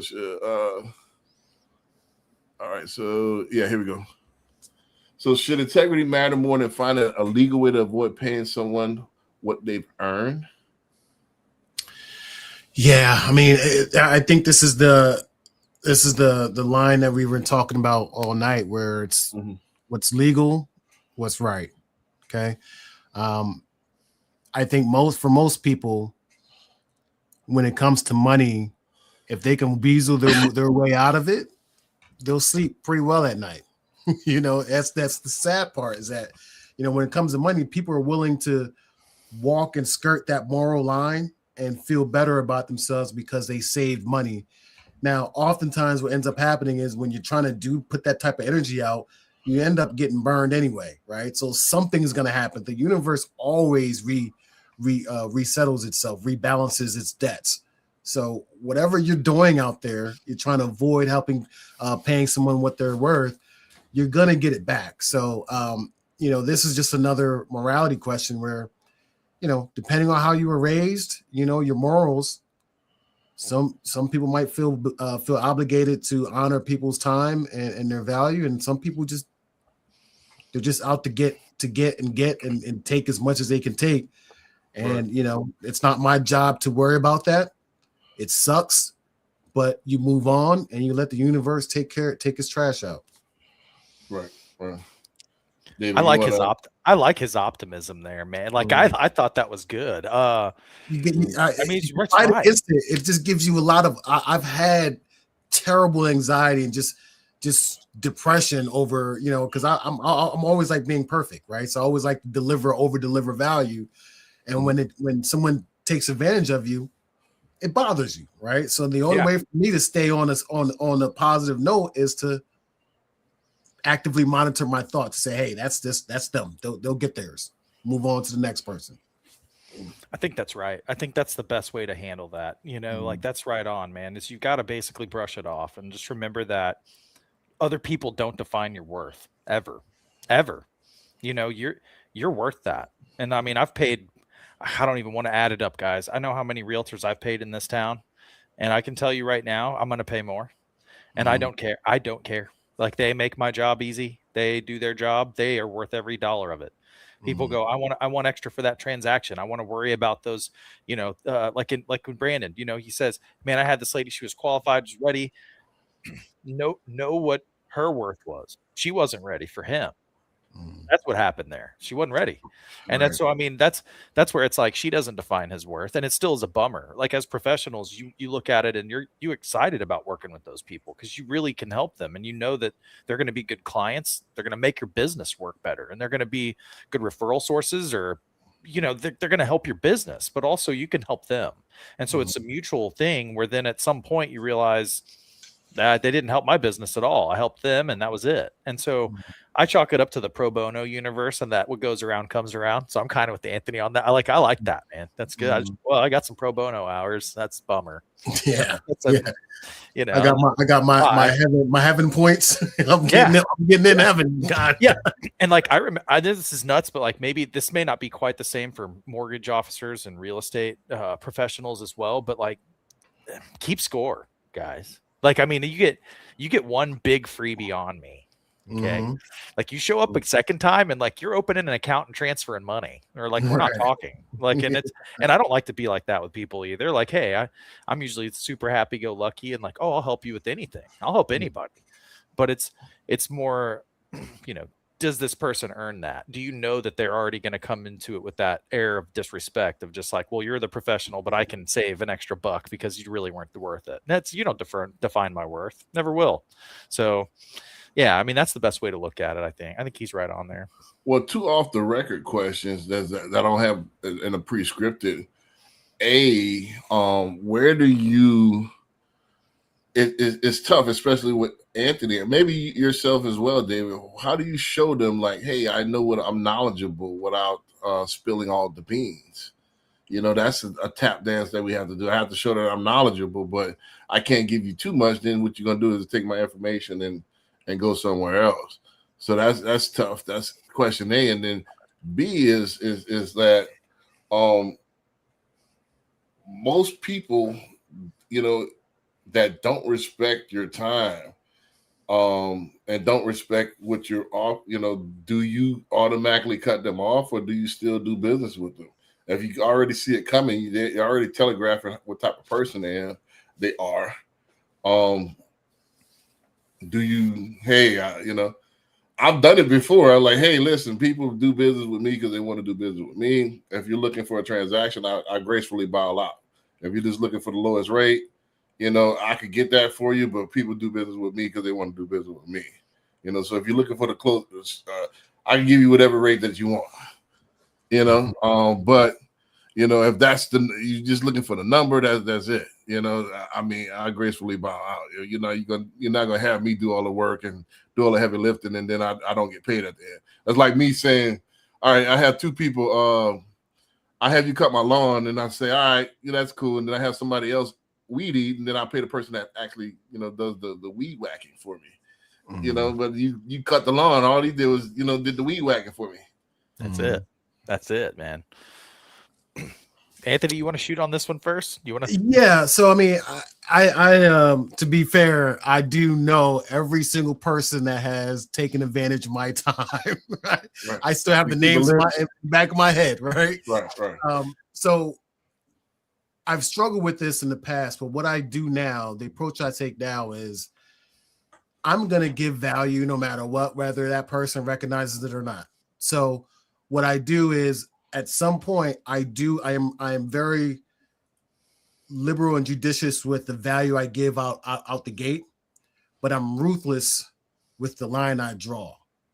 Once I draw the line, then I stick to it. When I say line, that means, okay, now that means you can't text me at 7:30, 8 o'clock on a Friday night or a Saturday night and then get my full attention, right? You have to wait to my dates, right? I don't have the 24/7 thing like Brandon does. I need a life, right? So I'm ruthless when it comes to that. But even at that case, in that point, there are 3 guys I know right now that I would say ghosted or took advantage of my time, didn't recognize the value, whatever you want to call it. I still market to those people, right? Even though they're not my ideal client, because at some point I would love to say, I only work with the people I want to work with.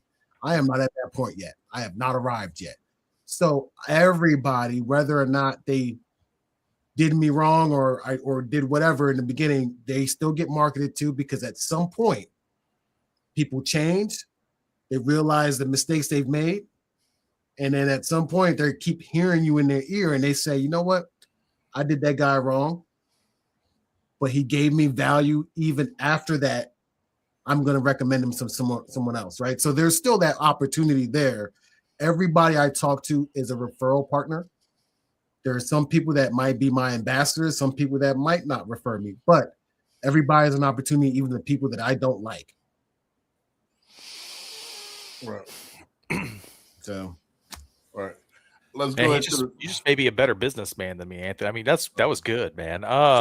it took a while because I get hurt. My feelings get hurt. Right? Oh man, I mean, yeah, I'll tell you guys, that's probably happened to me about 500-600 times. No kidding. And I mean, it's mainly just from volume and being in the business. I talked to Brandon about this some, but historically, this is I'm going on my 20th year in this business. So I work, for major Fortune 500 banks here in Houston. Also some of the biggest brokerage firms in the country that are real high volume. And, as I did that, everybody takes advantage of you, it's like, that's just what you do. And, but there's a point where either way, I was honored to do it. And, in some way, regardless of whether I made any money on it or whether it was good, because it wasn't good. I hate when that happens. They were better off for knowing me, and whether they want to admit it or not, they were better off for knowing me. And at that point, I win. It's fine. I don't need them. So I mean, I don't need them. They needed me. They still do, but I don't need them. So I mean, I want them. I just don't need them. So that's how I look at it. I have to look at it as there's, somebody told me putting good juju out there. You see, you put good, seeds out there. The more you throw good seeds, the more you have to harvest, right? However, right. My mentor, Mattress Mac, always used to say, you're a fool if you don't get credit for what you do. So where's the line? All right, do I need to get paid? I need to get credit, or do I just give out there to everybody? If that's the case, then I'm gonna be a nonprofit. Right. Just go ahead and just give mortgage advice to everybody. But you know what I'm saying? How would I get paid at that point? So it's a fine line. This is tough. And this wasn't what the show is about, but let's, what I'm saying? But it is an interesting point. This is a pain point for me at year 10. It's still, I still got people that want me to diagnose them. And then another pet peeve for me is that when I do diagnose, you don't argue with the diagnosis. I had somebody say the other day, all right, they asked me about a HELOC in Texas for investment property. Yes, you can. You know, you can do a HELOC for investment property. Yeah. Now, a big bank won't, but we have 305 investors and lenders. We have banks that will do a HELOC on an investment property in Texas. Yes. Well, you can't. You might want to look into that. I'm like, ma'am, look into what? I've been doing this for 10 years. Are you serious? You didn't just move to Texas yet last week. Like, right. Are you serious? And I hope she sees this. You know, kind of. You know, and I usually don't Classic. get mad out. That almost got me mad. You know, like, are you serious? You know. So let's get to the next question. We're down to the last two clips here. All right. So is integrity revealed by what you do when nobody can verify your actions? So to go to what we were just saying, my mentor said that you don't get credit for what you're doing. You know, if you, like David said, if you gave them this advice and they don't acknowledge you, did you really do it? No, acknowledgement, because the acknowledgement relies on the psychological makeup of that other person. You can never rely on the other person's mindset. They might be going through something. They might be, just not in a position to even recognize the value. You know what value you delivered. Now, the credit you're looking for, the credit you need, can be a couple different things. It could be monetary. Obviously, everybody chases monetary credit. But it could just be the fact that you did your job to the utmost ability. I like when I get done with a call and I know I aced it, I feel good. That's enough for me, right? Now, obviously, I need to pay my bills, but I feel like if I chase that feeling, the bills get paid somehow. If I'm chasing the bills might get paid, but I might not feel great, right? So I chase the feeling of knowing I did good work. And then when I just somehow the bills get paid when I do that. I don't know. That's. I think it's all about MMAs, money making activities. Right. You know, so I feel like I get it. It can help, but if it is like gaining a yard, if we're using football analogies, but it's not a touchdown until you actually close that loan. That's true.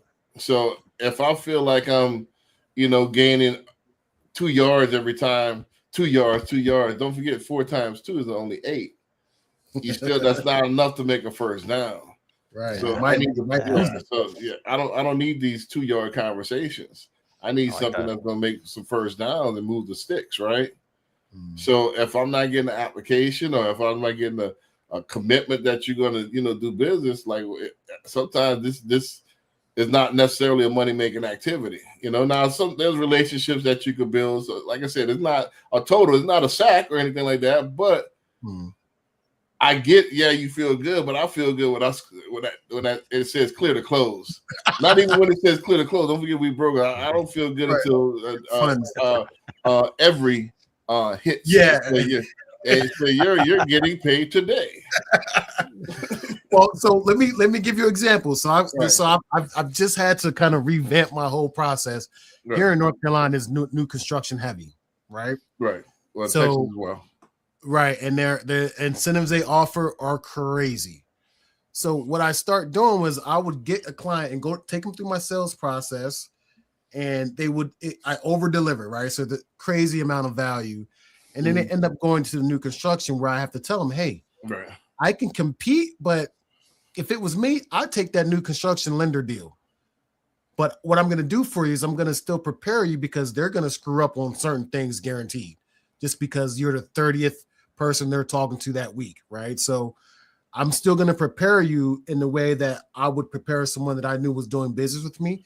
And I realized that got me a couple things. Number one, the loyalty is crazy. When I tell someone that I'm going to treat you the way I would treat someone I'm doing business with, no matter what, whether you do business with me or not, and I'm going to be with you going forward. I'm now marketing.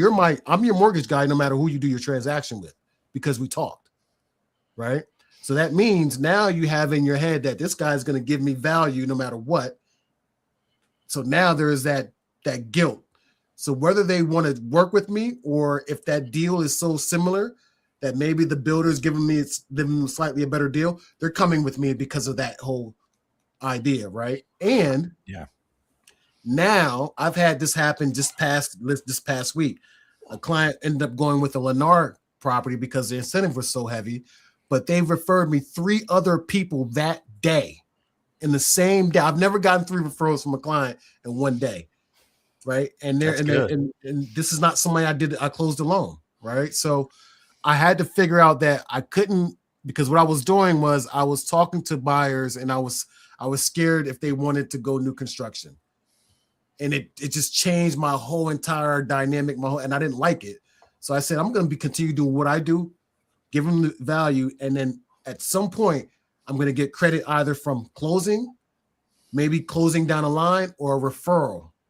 And that's served me well. So I that's what I've done lately. That's pretty good because, like I said, my whole energy changes because I'm gonna start.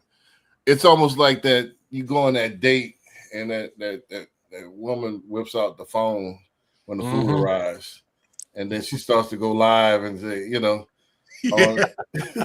like, oh God. Yeah. So it's almost like that. All right, how much can you use me? Use me, but don't abuse me. Right. So it's so I start feeling that particular way. But I definitely can improve in that. So I would take that under consideration, but tighten up my pitch. Like, I don't know, how much can you give them? Do you feel like are you gonna go separate checks, or you gonna pay for that steak dinner if she's on her phone the whole time? I mean, I'm leaving. I don't want to have, when it comes to that, business. I got a long leeway, but when it comes to personal stuff, I don't play that game. Right. But but it's similar situations. Like I just pay for it. I just pay for it. It's Take it in kind the of hard rear to every be time. when you don't want to pay me. Me. So it's just. But Anthony, I do give you that is a mature way to look at it. But I don't know. It's hard to be programmed. My mentor always used to say, "Spend time with those that's buying." Right. Yeah. So like I used to waste time with a lot of people that need credit challenge, and and I was wasting my time. I look back, I had my first year in business, I had 400 people that I referred to credit cleaning. Jeez. And guess how many I closed? What, 5? 6. No, 1. Oh, yeah, that's crazy. That's bad. That's how the numbers are. That's how they shake out. So nah, I'm not doing this anymore. I switched who I market to and who I'm around. Now, will I turn down first time home buyers? No. However, this is what you need to do, X, Y, Z. Boom, I'm on to the next because I dump all this into you. I pour into you. The yield has to be worth the investment. Yeah. And so a lot of times they're never going to get it together. There's always going to be one thing after another. So it's not, the goal is not about how many people I can talk to, even though that's an increment. You talk to more people by default, it should lead to more business. But don't confuse activity with accomplishment. That's what my mentor always used to say. Right? Yep, that's a big one. Yeah, right. That's right. David, did you want to tackle that before we watch this second to last clip here? Man, I'm loving it. No, this was good. Go for it. That's good. Gotcha. All right, let's go ahead and let me know when y'all can see the screen here. Offers from her own seller. One, 50 grand over asking. Then allegedly trying to buy the house herself. This one's wild. Stay with me. Summer 2025, a Mediterranean villa at 3400 Foothill Terrace lists for about $9.5 million. The listing agent, Kumara Wilcoxon, the top producing residential agent in Austin. The seller, an out-of-state trustee, reportedly 78 years old. September 4th, buyer's agent Amy Dean of Moreland brings an all-cash offer, $9.5 million, $50,000 over asking. According to the complaint, Dean called about 10 times with no answer, and Wilcoxon never presented the offer to the seller, but allegedly texted Dean that she had. The next day, the buyers come back full price plus a free lease back. The complaint says they were told to wait nearly a week, blamed on a home the seller had recently bought in Bozeman, Montana, while the house kept showing to other buyers. Frustrated, the Fitzpatricks withdrew. Now, here's where it gets interesting. Months later, on a recorded call, Will Coxon allegedly tells Dean she informed the seller there was a full price offer, but per the complaint, refused to provide any proof. The seller's daughter's account is the opposite. She says the offers were never presented and they would have accepted on the spot. Then the kicker. The complaint alleges Will Coxon revealed a personal interest in the home. Quote, I tried to get him to buy Foothills, but then he went quiet on me, referring to a family member buying it. None of that was ever disclosed during negotiations. The home eventually sold for $8.4 million, over $1 million under that full price offer. The seller's attorney sent a demand letter seeking $1.36 million for breach of fiduciary duty, fraud, and deceptive trade practices. The complaint even references Texas elder exploitation statutes and names the sponsoring broker for failing to supervise. But here's the fairness part. TREC reviewed it and declined to pursue disciplinary action, citing insufficient evidence, though it was concerned about her conduct. Her broker has called the whole thing blown out of proportion. Nothing has been proven in court. These are just allegations. Agents, the takeaway is simple. Present every offer in writing every time and disclose any personal interests. Your clients come before you. Follow the real estate stories that'll make you sharper. Austin's #1 Well, so I'll let you go ahead and react to that, but let me go ahead and pose a question. It's kind of similar. Should professionals be judged only by what they could legally do or by the fiduciary duty that clients trust them to uphold? So David, Anthony, I want to take a stab at that. Yeah. So that clip is interesting for a couple of reasons. So number one, TREC, I'm assuming, is the real estate commission out there in Texas. Yeah, Texas Real Estate Commission. So what if I know I'm not a realtor. Let me preface by saying that. But what they're asking them to do is prosecute their #1 residential agent in the entire state. No, in Austin area. In Austin, okay, that's a big. I'm assuming Austin's a big market out there, right? Yeah, one of those. So she's a heavy hitter, right? Well, Austin, it doesn't take much because everything out there is expensive. That's right. Exactly. Right. So my question is that #1, was there no proof that the offer was presented? Because the daughter is the one complaining. I didn't hear anything from the seller. Now they said the seller was 78 years old, maybe, but I didn't hear the seller complain. I heard the daughter complain. And whenever you're dealing with 78-year-old and daughter property being sold, somebody didn't get the cut they want. So you got to take that with a grain of salt, because if they said that there was no proof to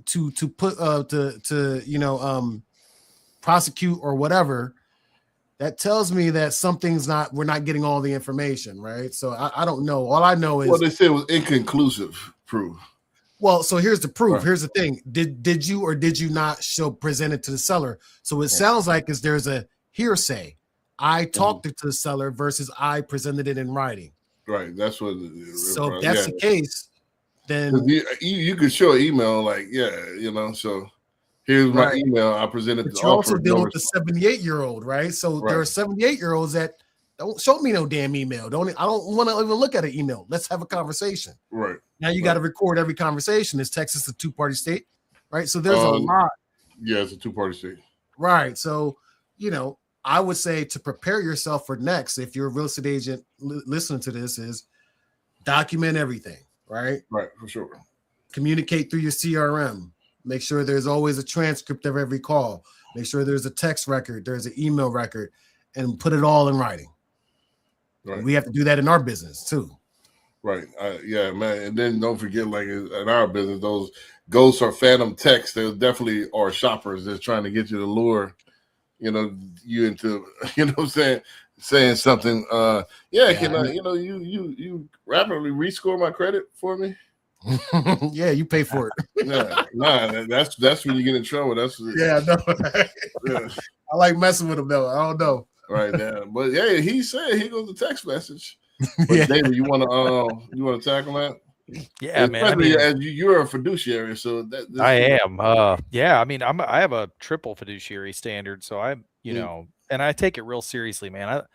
I love people, and I mean, I'm just a weird guy. Like, you know, I don't love them all the time, but most of the time, like, it's just, you know, and so like I really get a kick out of making them money. Like, it just makes me happy. It's like a weird thing, and it's when you know you're good at it and you're meant to do that, that's what you do, you know. And so, but yeah, I mean, I have a triple fiduciary standard. You know, I've got one to my firm, so Edward Jones. You know, I've got one to the regulators. You know, I mean, SEC and FINRA. I mean, you better watch it with them and do the right thing when nobody's looking all the time. And then the CFP board of Regents. You know, the CFP board. I have an additional fiduciary standard, and I take that really seriously.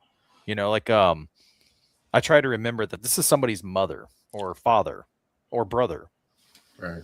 You know, and to me, like if they come into my office, they're my family, man. Like if they're having trouble, if they have issues, like I'm there to help them.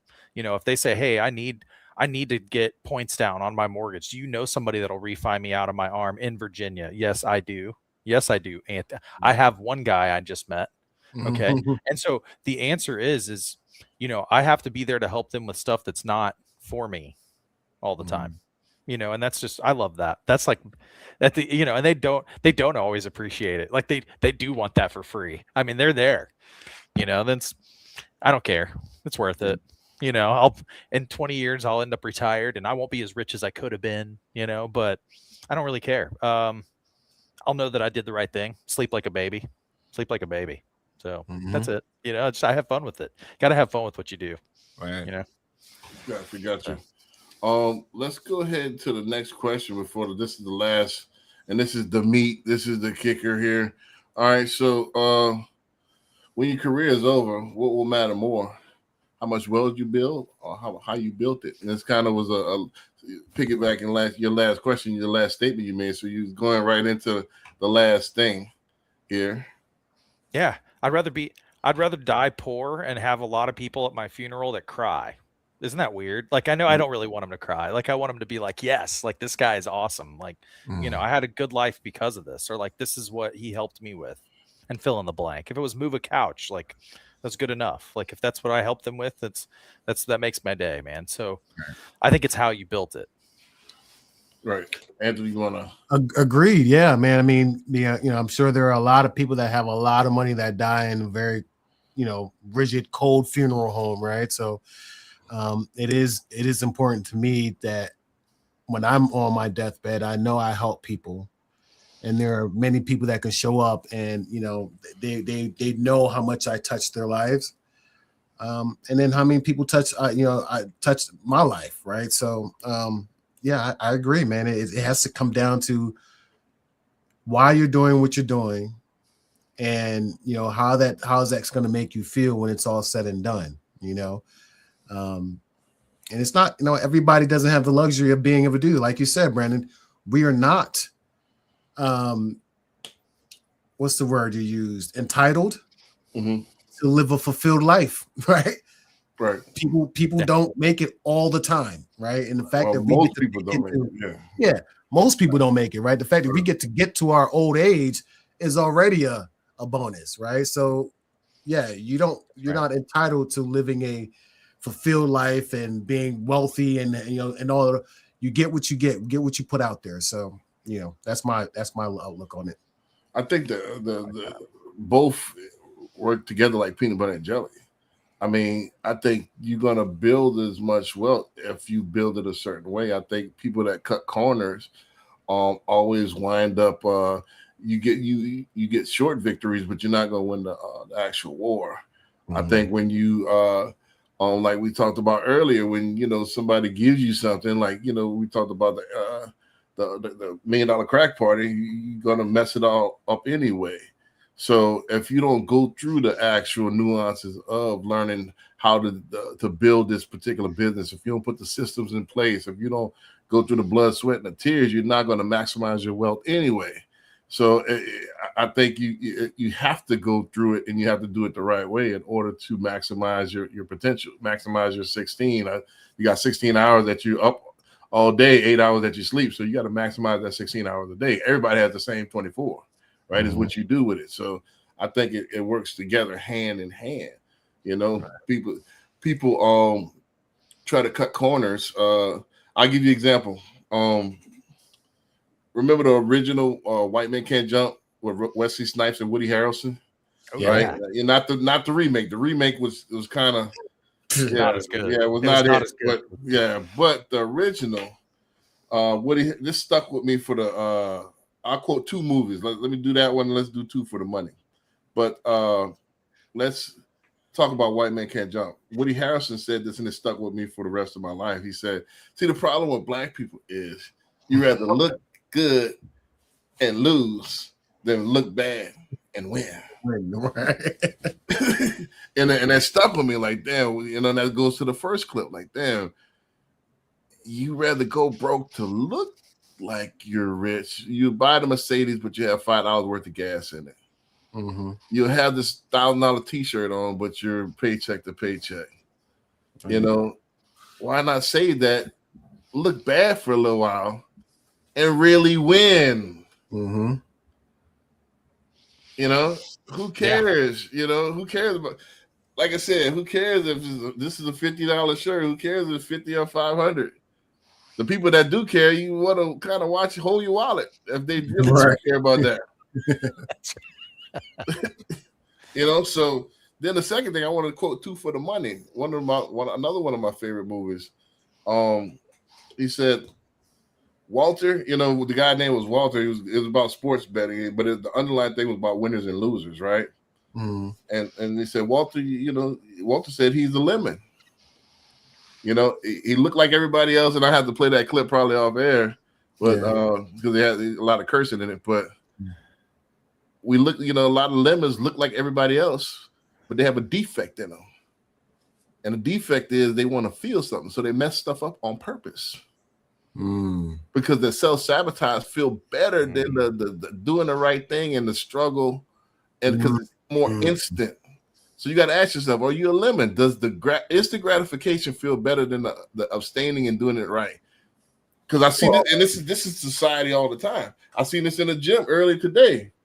Before a guy did any of the sets, he first set up his camera. You haven't even gotten the gym yet, Carly. You're setting up the camera and you're flexing for the gram already. That's the new society. You want to look the part, you know, first. Yeah. You know, so let's get into the last clip, and then we'll get on the final thoughts here. All right, let me know when y'all can see the screen. Right way. All right, there it is. They see scammers making millions, grifters building platforms and getting success overnight through get-rich-quick schemes, manipulation, and exploitation. And to a lot of people today, it makes the slow route look stupid. But here's what people aren't seeing, and I hope this video helps someone. It's that you're watching speed, not sustainability. That's a big difference. See, most people treat integrity like it's a moral bonus, but scripture teaches us that it's infrastructure. That's why in Proverbs, it says wealth gained hastily will dwindle. That doesn't mean it will disappear immediately, but it means it's built on something that can't hold it. Anyone can make money fast. That is not impressive. But what's rare is having the discipline to manage it, structure to multiply, and the character to keep it. Because money doesn't just test your lifestyle, it exposes your foundation. And that's why you always see the same cycle. Scammers make millions, then they disappear. People doing illegal activity, building empires, then losing it all. People blowing up overnight, then crashing publicly. And that's not because of bad luck. It's because they skipped the process that teaches you how to keep what you get. People don't understand that the slow route is not just about patience. It's where you build systems, judgment, discipline, relationships that aren't based on what you can give. So when the money comes, it doesn't destroy you. That's why the verse in Proverbs finishes with, but whoever gathers little by little will increase it. It's not just about money. That's about capacity, because capacity is what actually creates wealth. Contrary to what people believe, wealth is not just about how much money you make. It's about how it was built and whether it can survive you. So the real question you should be asking yourself is, would I even be able to keep it if I got it like that? Because if the answer is no, then what you calling slow is actually preparation. Ooh, mic drop on the preparation. I know Anthony liked the end of that one. Yeah, that's Right. So I'll let y'all go ahead and digest it, then I'll form the question as well. the second to last question. And we've become so obsessed with winning fast, but we've forgotten what it takes to build something that lasts and that rhymes. Yeah. Yeah. All right. Yeah, that's a big one, man. I think that's why I kind of ran with the Prepper brand, is understanding that preparation is how you earn your result, right? Because number one, it takes preparation just to even figure out what you're doing and how to get to where you want to get to, right? And once you understand that, having the whole going through the whole process of trial and error, right? Taking one step at a time, forecasting where you're going to see the market change, if you see any changes, or just kind of figuring out what happens as you take those small incremental steps. That's you building that preparation. You're getting that muscle memory. You're understanding. You're getting experience. You're understanding what works, what doesn't work. And now what you're able to do is reach back and teach somebody, right? Because you're going through the motions the right way. So I think the preparation piece, I mean, that's a very powerful clip. I was hoping you played that one because I've been on a deep dive on that guy's content since about you text me a couple hours ago. So I would love to get more clips from him. Like he's saying all the right things. But yeah, preparation, that's it, man. That's life. It's preparation. Right there. My mentor used to say proper preparation prevents piss poor performance, right? Yeah. Right. The P's, right? Was your mentor a football coach, man? He says a lot of things. No, he used to play for University of Texas. Mattress Mac, but he wasn't any good at football. But he has a lot of old school coach in him. In fact, I need next week. I need anybody that played at Texas was a Texas Longhorn that wasn't pretty good at football. I'm pretty sure. Right. Yeah, that's a prerequisite to get on the team. So, David, you want to, before I get the last word, or you want me to go? Man, I mean, I think it comes back to, I think what we've talked about tonight is just that nothing worth doing is easy. It's not going to be easy. It's not going to be quick sometimes. Even if it is quick, it probably is still getting better. So it's going to get hard at some point. So, I mean, I think that's something to just remember is, bet on yourself and just remember it's not going to be quick or easy most of the time. So. Right. I think society has become obsessed with winning fast because, again, it's the keeping up with the Joneses, as Anthony alluded to earlier, on steroids, because we could post real time, we could have live real time, and everybody's broadcasting their highlight reel, right? And so it's that's part of it, and then part of it as well is that the discipline is gone, from a lot of households. There is, that's part of the problem as well. Like, a lot of fathers are not in the household anymore. So it's like, if you look at, especially in Texas, we don't want to have the highest debt because, they're going to run up that credit card bill. There is no dad saying, nah, we don't need that stuff. We don't need that junk from Amazon. I even had to check myself and smell myself. I had all this stuff, all these gadgets, these kitchen gadgets, and doing it. I don't even cook. I don't even own a pot or pan. Like, it looked cool. I ordered it, so I had a workout room in my house in Katy, and it became furniture. So I ordered all this state-of-the-art Bowflex stuff, and not the Bowflex. Yeah, I had a $3,500 Bowflex, one of those with the little arms, with the little things. I used to love that. I had one of those. But I had the machine that with the stepper and stuff. With the like a Stairmasters, like the Stairmaster thing, and it collected dust. It was. You were hanging your laundry on it. Yeah, I still had the stickers on it. Still had the stickers on it. So it became furniture. So it's like I buy all this stuff and then don't use it. So the thing is that I had to readjust my thinking. As far as I make a lot of money, but I was, you spend a lot of money too, and it is just to again, just keep up with the Joneses, I guess. And people really, a lot of people don't build for the future. A lot of people embrace this YOLO life. You only live once. And a lot of people don't build for, I'll give you an example. We talked about this on the very first Power of Ownership podcast. You know, a lot of communities got rich off of life insurance, you know, and I'm glad David's here. I wanted to bring this up at some point, you know. Don't forget that you don't need insurance. You don't have to even be related to put an insurance policy on somebody. That's right. You know, so a lot of communities got rich by everybody had an insurance policy on everybody.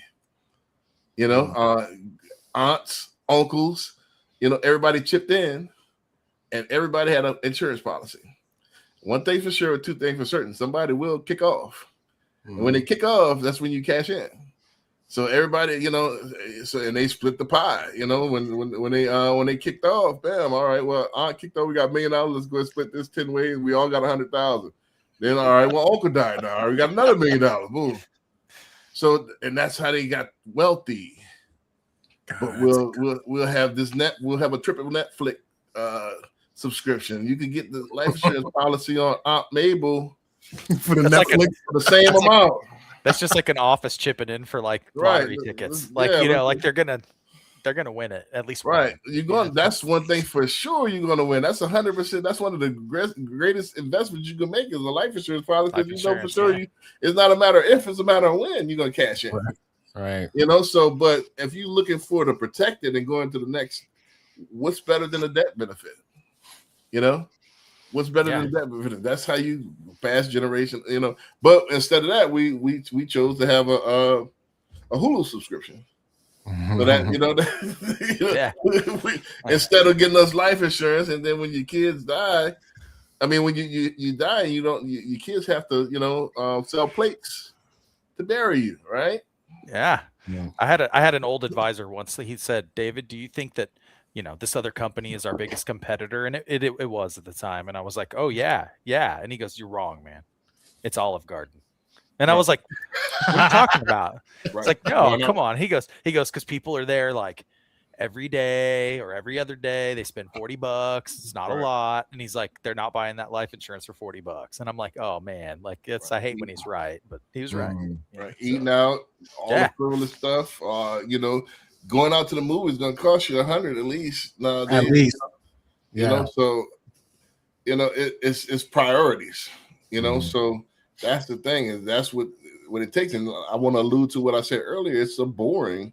Greatness is boring.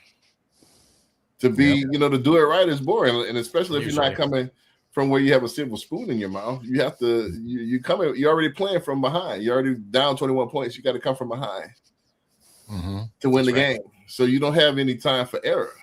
But most people, we talked about this on the podcast before, that most people live for vacations. I think, Anthony, the last time you were there, like, all right, screw it, we're going on vacation. We're not buying the houses when we're going on vacation. Just enjoy it. They live for the dopamine hit. They live for enjoyment. I get it. It's all about memories, but sometimes when will the buck stop? The buck's gonna have to stop somewhere, or you know, what does it say? The sins of the parents will visit the children, right? Right.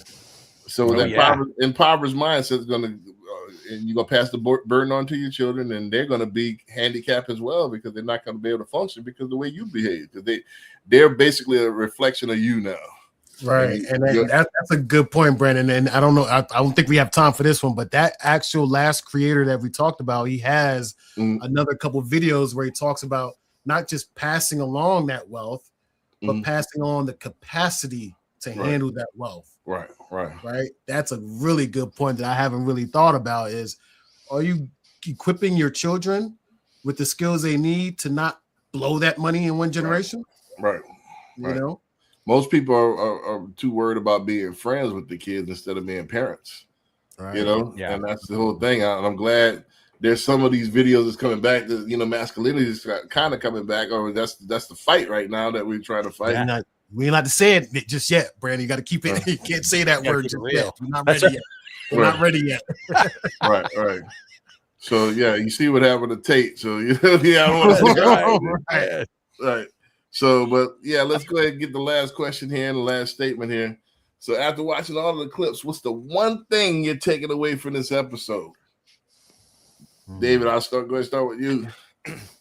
Man, I'm grateful for tonight, man. Like, I had fun with you guys. You know, I mean, I see this as an opportunity, but just everything, you know, like I had a lot of fun with it. So I mean, that's the one thing I'm going to take away from this is just making sure that I take that feeling, like that's it. Just have a good time with it, man. So had a good time with you guys. Yes, Yeah, yes. absolutely, man. I was fun. love meeting you, David. Yeah. Great energy. We're aligned. We say the same things. We have the same heart for this business. So I do appreciate you inviting me back on here, Brandon. One thing I did learn that I'm like, it's kind of blowing my mind is that whole idea of everybody in the family taking out like group life insurance, life insurance on everybody, and just I'm always obsessed with like I'm building a family compound right now as we speak, right? Because I have a lot of brothers and sisters and some extended family that I'm kind of trying to help us all elevate as a family. Right. And You need to get with David here. Yeah, that's a great tactic right there. Right. Everybody. That's how, I can't name no names because we're on partly YouTube, but that's how some communities got rich. That's how they got wealthy. Right. Buy life insurance. That's one of the safest investments you could make because it's guaranteed. You're guaranteed for a payday. Now, you might not be here to enjoy it. The thing is, you got to have communal people in your family in order to do that. Right. You got to do it for the greater good, so you might not be around to enjoy it, but you're pooling your money and you're investing your money into something that's going to pay off for your kids. So with that being said, the final thought of the day is integrity is the foundation of ownership. Your finances, reputation, relationships, and legacy will never rise higher than your character. Ooh, that's good. So yeah, you could cut corners. Yeah, you could, get away for a certain amount of time, like the last clip said. But are you building? Can you scam your way, and can you pass a scam business off to your kids? Can you cut corners, and eventually, if you cut so many corners, your children are watching that, so they're going to want cut corners. So when will the buck stop? So your family. Your reputation, your relationship, all of that is based around your character. So my mentor said, I'm gonna end it on this. You do it right, you do it right. You do it right, you do it light. You do it wrong, you do it long. I like that. I like that, man. So do the right thing and excel at the right thing. And with that, we're gonna see y'all next week. Hey, good seeing you guys. Take it easy. Y'all have a good night. Take ownership.